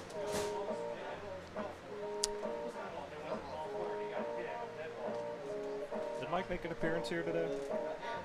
Presky? Did he come to the booth? He did. He was up here. Unfortunately, we were not live for that. Oh, okay. I have to admit. But we'll get him. We'll get him on the air at some point for sure. He's too good of a guy not to. So I learned this about Brandon Brown when we were talking to him. He's got a lethal combo going on his sports fandom. He's a Cowboys and Yankee fan. So he's got to deal with a lot of flack, he says, getting called a bandwagon and such. I mean, I don't like those teams, but it is what it is. I do feel bad for him watching just hateable franchises. He did talk well about the Ravens, though, so I did love that. Presky's going to check back to second, not in time. How does someone from Texas come about being a Yankees fan? I think it's just the geographics of it, where his parents grew up and he latched onto that. So, yeah. That's going to be strike one from Michael Presky. Yeah, Presky going with the old reliable fastball up the middle.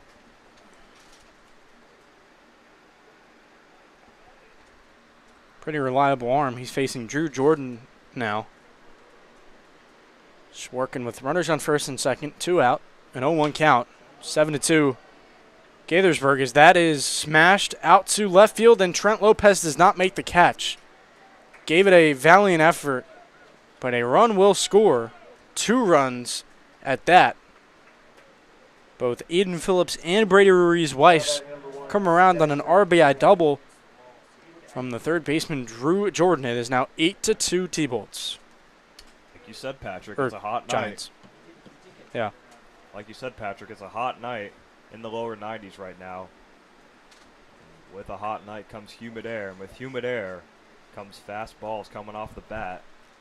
And Jordan was able to jolt that one to left field. Lopez, who's had a great glove out there in the outfield, just couldn't come up with it, making the leaping attempt. We'll do a quick, or now that I think about it, we'll do the out-of-town scoreboard in between innings. Presky still working with 2 outs as the Giants have rallied well here. Walking a bit of a tightrope. First pitch to Jackson Barini.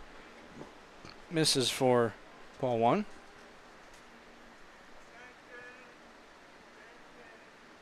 Barini 0 for 1 on the day, but he does have 2 walks.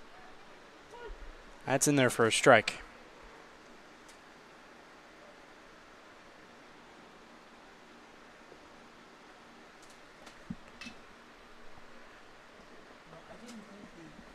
This would definitely be a positive sign in Presky's build-up process if he's able to complete 3. Swung on and missed strike 2. Nice fastball there from the right-hander out of Cecil Community College. And Brown, of course, talked about how Presky is a quirky guy in the best way possible. And I think that's a good way to put it. Everyone just loves being around Mike Presky. There aren't enough good things to say about him as a person. That will miss for ball 2.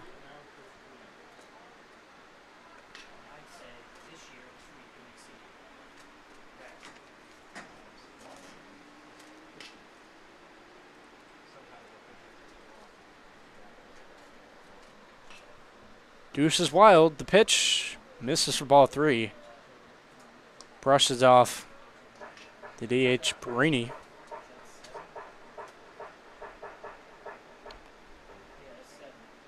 Barini, normally a second baseman. He's 5'10", 175 from Rogemont, North Carolina. And he goes to the College of Charleston as that is fouled off at the plate. Count remains full.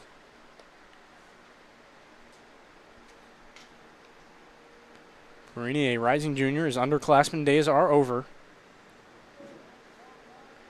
And this appears to be his first start for this Giants squad.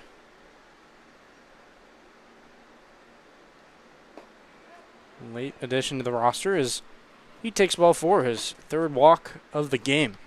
Now batting Really impressive day for him. Very patient at the plate, and now he will hand it off to Eli Livingston. And Michael Preskey's day appears to be done. Rock Hunter signals to the bullpen. And it was a great outing for Preskey all in all. He threw 2 scoreless innings. Got into some trouble here in the top of the 6th, but great for his build-up progress. Showed a lot of good things on the mound, just getting outs. And he is still a valuable piece of this bullpen, and we're getting everybody's favorite, Josh Erd, into this ball game. from East Stroudsburg I'd love to see University. that. I was Number talking with 7, Josh Erd before the game, Erd. and his voice was completely shot, Patrick. He was spending all last night just yelling from the dugout in support of his teammates. We've said it time and time again, but this is truly a glue guy on this T-Bolts team. Keeps everyone together. And of course, he is making that switch from being a pretty good infielder. Posted some great stats last year with the T-Bolts as a, I believe, shortstop and second baseman. But at East Stroudsburg, he has made that transition to a pitcher only.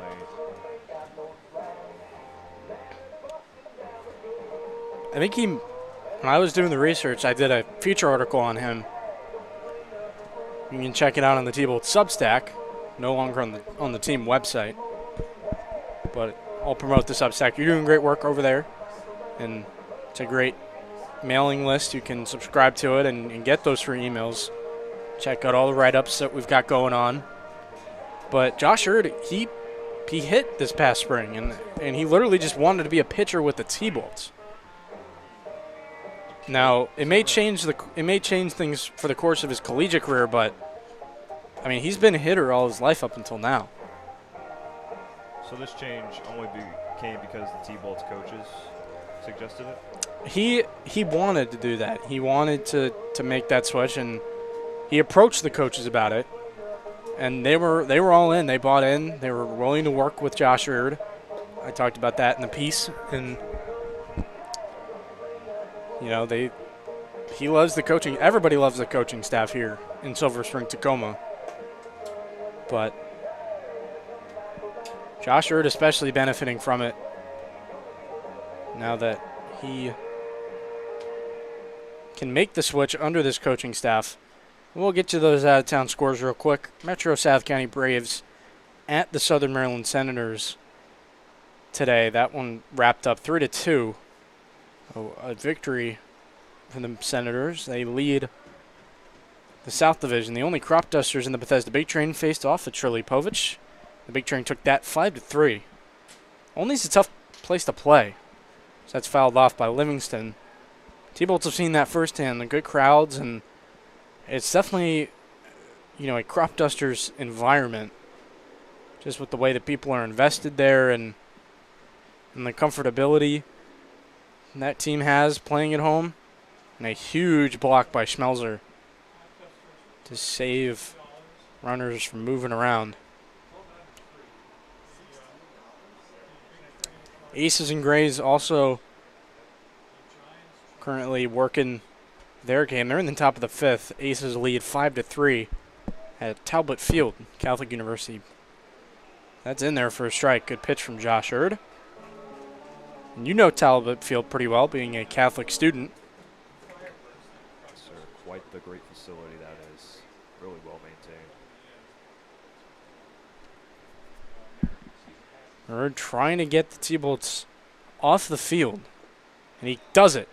Swing and a miss from Livingston. A fire on a first by Schmelzer on the drop, third strike. Will be in time. Josh Erd does a great job cleaning up the damage, if you could call it that. And now the T-Bolts bats got to go back to work for a 6-run deficit. The bats have looked good at times today. They just haven't gotten that knockout punch. We'll see if they can pick it up here in the bottom half of this inning, but first a word from our sponsors. Parkway Deli, the Parkway Deli on 8317 Grub Road in Silver Spring has been dishing up deli classics since 1963. Parkway Deli is a family business and their family loves to bring great food and service to yours. Parkway Deli is open 7 days a week, 8:30 to 9 p.m. Monday through Friday, and 8 a.m. to 9 p.m. Saturdays and Sundays. Parkway Deli on 8317 Grub Road in Silver Spring, a proud supporter of your Silver Spring Tacoma Thunderbolts. Silver Spring Jewelers. Silver Spring Jewelry is the Washington area's only complete jewelry store with a staff of 13 jewelry associates and 8 goldsmiths. Now in 3 locations in Tacoma Park, White Oak, and Silver Spring. Family owned and operated since 1971, specializing in diamonds, custom engagement rings, repairs, engraving, and cash for gold. Go to silverspringjewelers.com for more information. Silver Spring Jewelry, a proud supporter of your Silver Spring Tacoma Thunderbolts. Well, perfect timing as the T-Bolts come up for the bottom of the 6th. 2, 3, 4 in the Silver Spring Tacoma order. And Cutney to kick things off out of UMBC. First pitch is fouled past first base.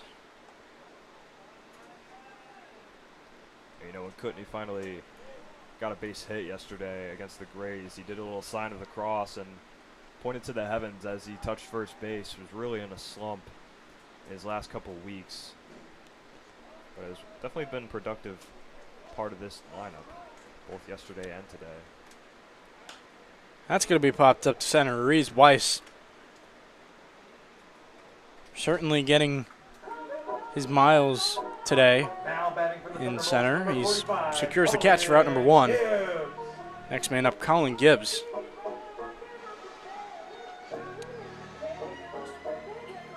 And yeah, it's probably been difficult on Cutney just because we've seen Connor Fricke get a lot of those reps at first base.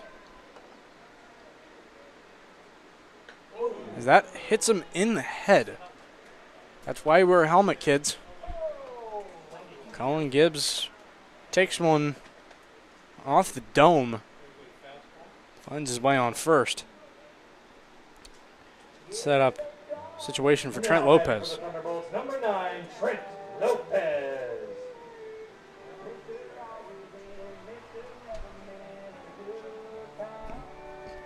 For Gibbs, that's the 5th time this season he's been hit by a pitch. Should have been 6 because we saw back in Southern Maryland they make a pickoff attempt on him.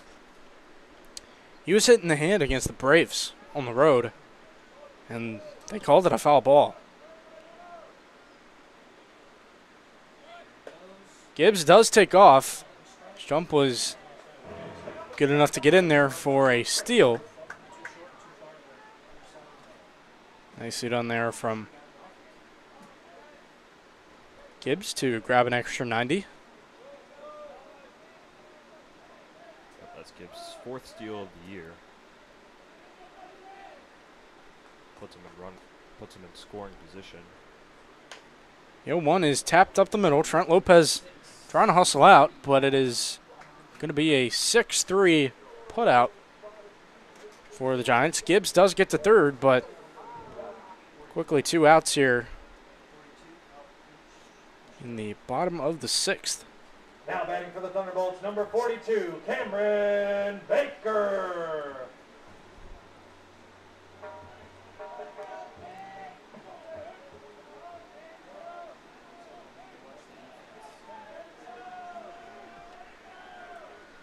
There's 2 outs for Cam Baker, the pinch hitter, to potentially make an impact. He takes strike 1. This was originally Griffin Puvel's spot. They're going to give Cam Baker the shot. He does take strike 1 to get his day started. That pitch was a little bit elevated for a ball. You know, Sam, we talk about this outfield group a lot. I point out how many good names there are. Who are the 3 you would say stick out to you the most if you had to, start an outfield and pick 3 T-Bolts? That's a good question. I know, you got to think about it. Yeah. I'll get back to after Baker gets on base here. Something to chew on there. 1-2 with 2 outs. Giants up 8-2, runner on third, and Baker will swing and miss. Maybe announcer jinx there, Sam. You never know. But Baker will go down swinging.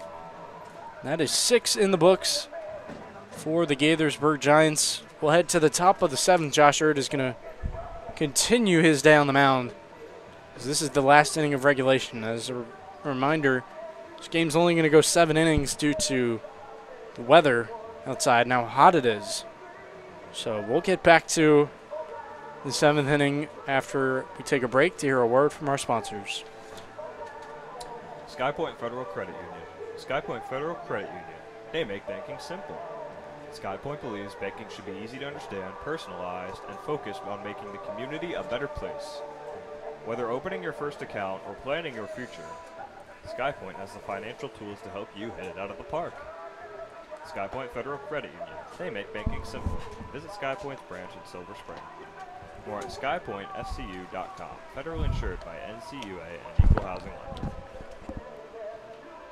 Ben Norkin Architecture. Ben Norkin Architecture at 7204 Trescott Avenue in Tacoma Park, Maryland helps people turn their dreams into their new forever home. Whether it's a renovation, addition, or a new home, Ben will assist you in picking colors and finishes. He'll explain building codes, zoning requirements, and materials that stress energy efficiency. Ben Norkin of Ben Norkin Architecture at 7204 Trescott Ave in Tacoma Park, Maryland. A proud supporter of your Silver Spring Tacoma Thunderbolts. Now batting for the Giants, number 14, Miguel Leon. So Josh Erd's going to get a clean inning to work with here in this one as we head into the top of the 7th. I'm Patrick Moran alongside Sam Bergstrom here on a very hot day in Silver Spring, Maryland. T-Bolt's down 8-2 against the Gaithersburg Giants here at Player Baseball Stadium. That pitch will be in the dirt from Josh Erd, ball 1.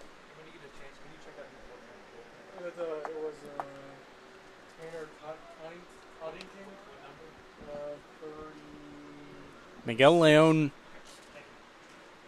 the leadoff man here to start this inning with a pink bat. He will take strike 1. He's a rising freshman. He's going to be at the University of Maryland College Park.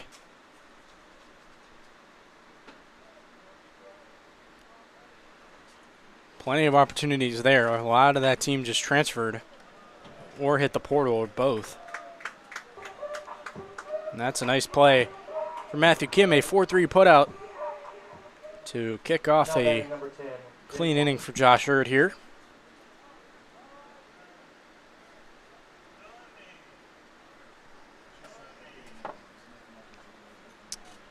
So 1 out away for Erd. He's had a couple of good appearances, of course, through 2 innings, 6 strikeouts in a game for him, as that's going to be ball 1.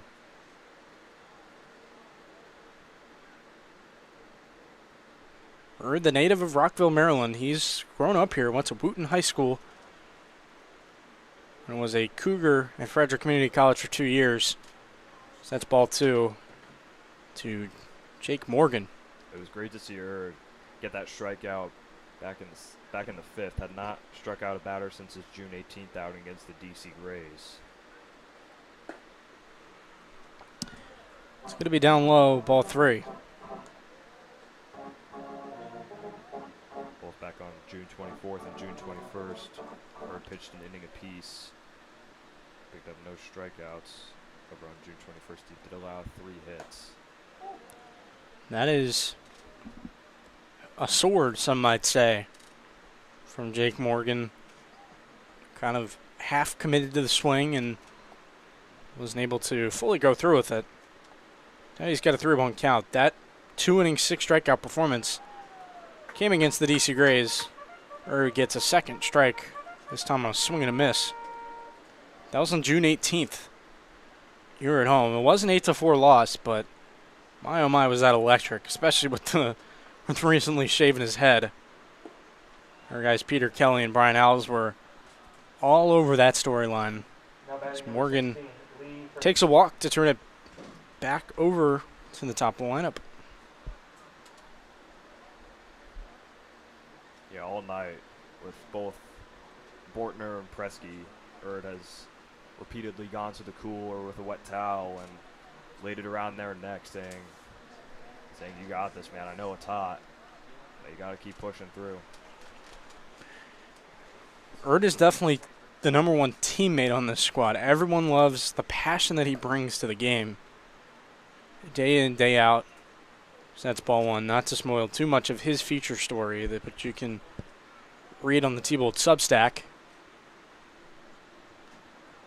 Everyone just appreciates the fact that he shows up early, gets to the field before anyone else, and has a positive attitude the whole way through. So that's strike to Lee Turnipseed. And then he just goes home that day and wakes up and does it all over again. It's quite special. The 1-1. It's going to be popped up. Matthew Kim calls off Baker, who was giving it a look, and that is out number 2 for Josh Erd. Well done there. He's trying to complete this game for the T-Bolts pitching staff by only using 3 arms. Erd, of course, before the game was helping out his teammates get some grounders around 5 o'clock. Of course, everyone had their shirts off as it was in the upper 90s. So hot out here as that one skips in, and it looks like they're going to give Drew Cobb a hit by pitch there. Thought it might have skipped, but it did hit him on the bounce, which still results in a hit by pitch there. And the right fielder from Jacksonville University will end up taking his base, putting runners on first and second. Boy, guys out of Jacksonville University really love to play against the T-Bolts. Of course, you have Logan Hartman and Cade Walter on the only crop dusters who always do damage against Silver Spring Tacoma. Oh, yeah.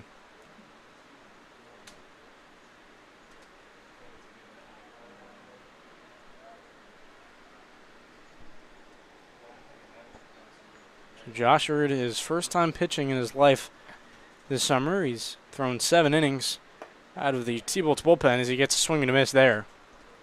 When I wrote that feature article, not to spoil too much, but everyone just talked about the arm talent and how his arm was really strong back when he was on the left side of the infield.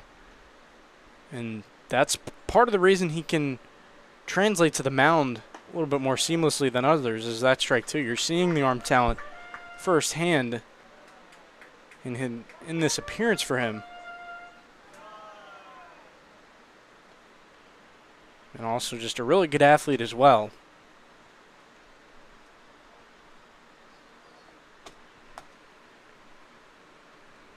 Eden Phillips waits on the 0-2. That is outside ball 1. Once again, if you want to read Patrick's feature story, head to T-Bolts Fan on Substack. Quite the amazing job you did, Patrick. Well, you're doing a great job too. You know, you're doing a lot of write-ups for the T-Bolts. It's great to be on the Substack, contributing to it, and hoping it can grow even further. There's a lot of people that are subscribed to it, as that's going to be inside ball 2. So I love showing my appreciation to it, putting some shine on it, and hoping that it can gain some more subscribers. It's a great way to just stay up to date on the T-Bolts. That pitch outside ball 3. Quite frankly, I had no idea that Substack even existed before coming here for the summer. I think I had heard of it before this summer, but now being able to just write, and it's an easy way to do it, completely free. If you want to do that, if you're tuning into this broadcast, you're more than welcome to. Just create your own account and start writing. That is smashed out to right center. Big Ace tracks it down, though, and Josh Erd gets out of the 7th scoreless, leaving 2 men on base. T-Bolts got 6 runs to get as we head to the bottom half of things.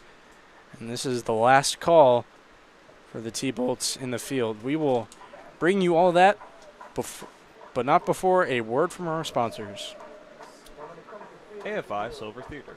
The AFI Silver Theater and Cultural Center in downtown Silver Spring presents the best in American and world cinema. They show classic American mysteries from the black and white era as well as the most modern digital content from around the world. The AFI Silver Theater also features filmmaker interviews, panel discussions, musical performances, and more. The AFI Silver Theater at 8633 Colesville Road in Silver Spring is a proud supporter of your Silver Spring Tacoma Thunderbolts. Koa Sports in Gaithersburg, Maryland is committed to shaping kids' lives through sports. Koa Sports aims to develop each child to their full potential as an athlete and as a person. They also help your student athlete in the classroom, on the playing field, and anywhere in between. Learn more about Koa Sports at koasports.com. Koa Sports is a proud supporter of your Silver Spring Tacoma Thunderbolts.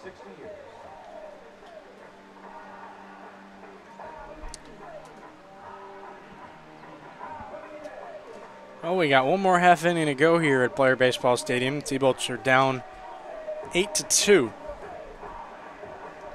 And Alexander Angelidis is done. He's through 2 innings, 2 hits, no runs allowed, and 1 walk, 2 strikeouts. So overall, him and Sean Williams, the starter, pitched 6 innings while only allowing 2 runs. Very impressive job from the Giants pitching staff in this in-division matchup. It'll be 6, 7, and 8 in the T-Bolts order. Matthew Kim will kick things off. Now that I think about it, Sam, we got 1 month through the season. We officially turned the calendar. It is July. What do you think you took away from this team in the month of June, and what they can potentially do to, you know, get some better results going as a team here in month 2? Well, I'm not going to sugarcoat it. The record is not good. 6-17 puts the T-Bolts at the bottom of the North Division standings, but as Griffin Roussel, one of the Thunderbolts' starting pitchers, said, this is the closest knit team in the Ripken League. Mm-hmm. And when it really comes time to put pedal to the metal and come through in these gritty games, that's what puts the team over the top. And we saw that last night against the DC Grays, these guys having each other's back. Brock Hunter emphasized that. You know, players really showing out in the dugout and having support for their guys as they come up to the plate and as they're on the mound. And you're starting to hear guys in the dugout, such as Jonah Acosta, who I never heard scream before. Today was really letting Colin Gibbs hear it. It's going to be fouled off by Kim. Strike 1. Yeah, Jonah's a pretty low-key guy from what we've seen, just spending time with him, but he'll get fired up. He'll bring the energy and passion when he needs to. Matthew Kim waits on the 1-1. This new arm for the Giants, he feels it. Underhands on to first. For out number 1 is Tanner Coddington. My oh my, the Giants have 2 great names in the squad. Lee Turnipseed and Tanner Coddington. I wonder what our name analyst Brian Alves would make of it. I know he loves the name Lee Turnipseed, but Tanner Coddington is pretty cool. He's also quite fond of DC's Ben Drinkwine. That pitch is ball 1 to Sam Camacho.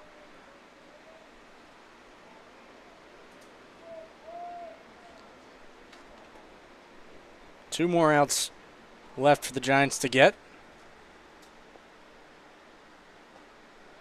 That is in there for strike 1.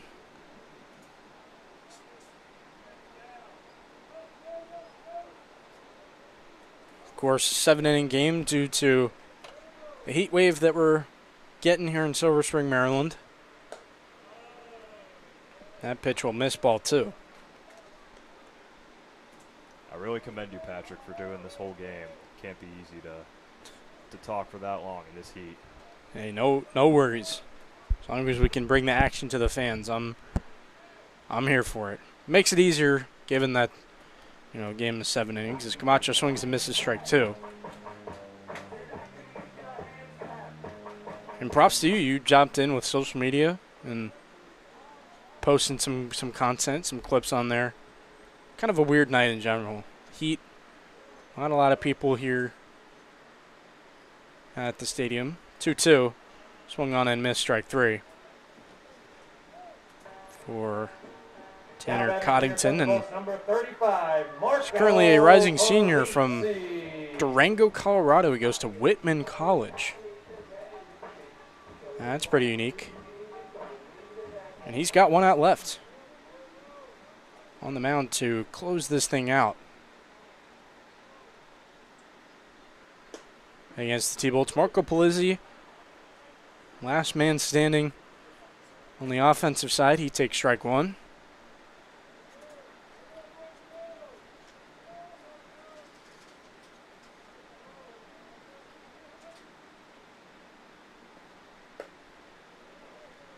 That misses for a ball.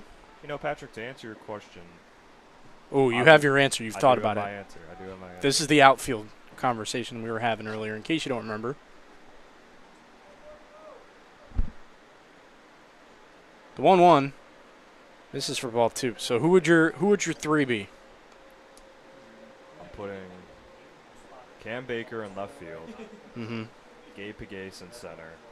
And I'll take Trent Lopez in right. Wow. That's it. No Puval, no Sturdivant.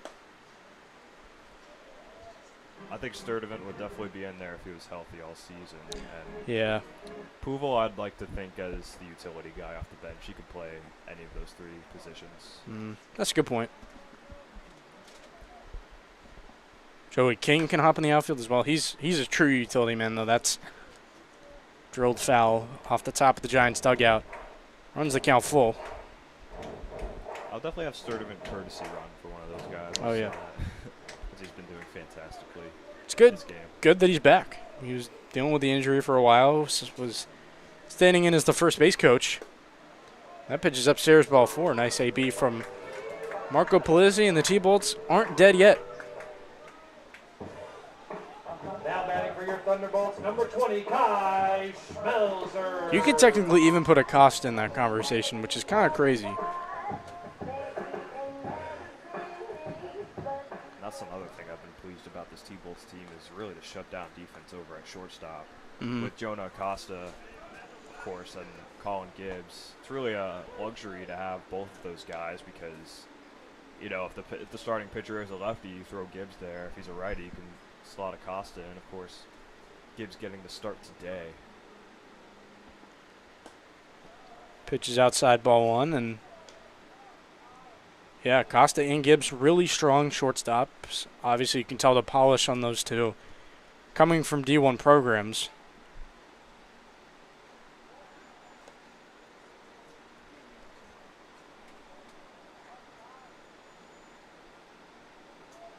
But yeah, just a really good outfield group that this team has to work with, as that's fouled away by Kai Schmelzer. T-Wolves now down to their last strike here in this game. Being of another strong position group, Kai Schmelzer and Mason Keller are the 2 primary catchers, along with Wade Hartrick, who's gotten some work back there, but he's mainly been on the mound, as that's fouled away. T-Bolts normally get really strong backstops, and I think that's a good thing. I remember last summer it was Jack McCarthy and Vance Bonnier. Those 2 were really good, and now they are just able to flip-flop Schmelzer and Keller. And that's going to be tapped out to shortstop. Leone plays it on the hop. Schmelzer legging it out, but it is not in time for him to reach first base. The Gaithersburg Giants are going to close out this game with a win. Coddington shuts the door of the scoreless frame and no hits, only 1 base runner allowed. And that's a win in the books for the Gaithersburg Giants. They come in and play 7 innings against the T-Bolts, and they get the result they wanted after the T-Bolts laid a hammer on the DC Grays last night. And now everyone's got to go get cool as soon as possible. So, solid game all around. T-Bolts had some scoring chances, and ultimately they didn't punch through. Some solid pitching as well. Bortner settled in. Presky throwing well, and Josh Erd, of course, the scoreless frame. Nice job for these teams to hang in the heat. Sam, you were close to the field. What do you think you saw from, the T-Bolts and the Giants here in a matchup with some tough conditions? Well, I think the Heat really got to the T-Bolts early, of course. This is a team who hadn't committed an error in their last 5 games, but you saw some miscommunication over on the right side by Kutney and Kim. And then, of course, you had the E6 by Gibbs. But after that, they definitely looked a lot smoother defensively, but unfortunately it was just too late. The bats really never got clicking the way you wanted them to. Of course, Griffin Poopel did have 2 hits on the day. And Kutney, Gibbs, Puglisi, and Kim all contributed. However, they just weren't able to get enough runs in the scoring position. And I really don't think the pitching is something to be worried about in this one, as Bortner, Presky, and Erd, I think they all did their jobs fairly well. This is just one of those games that dragged on, and ball took a bad hop here and there. And unfortunately, Gaithersburg never looked back after building a big lead back in the first inning. So yeah, tough to deal with the heat today for both of these teams. Ball's going to fly a little bit more, of course, in the humid conditions. This one does wrap up here in Silver Spring. Sean Williams will get the win. A great outing for him, 4 innings of 2-run ball.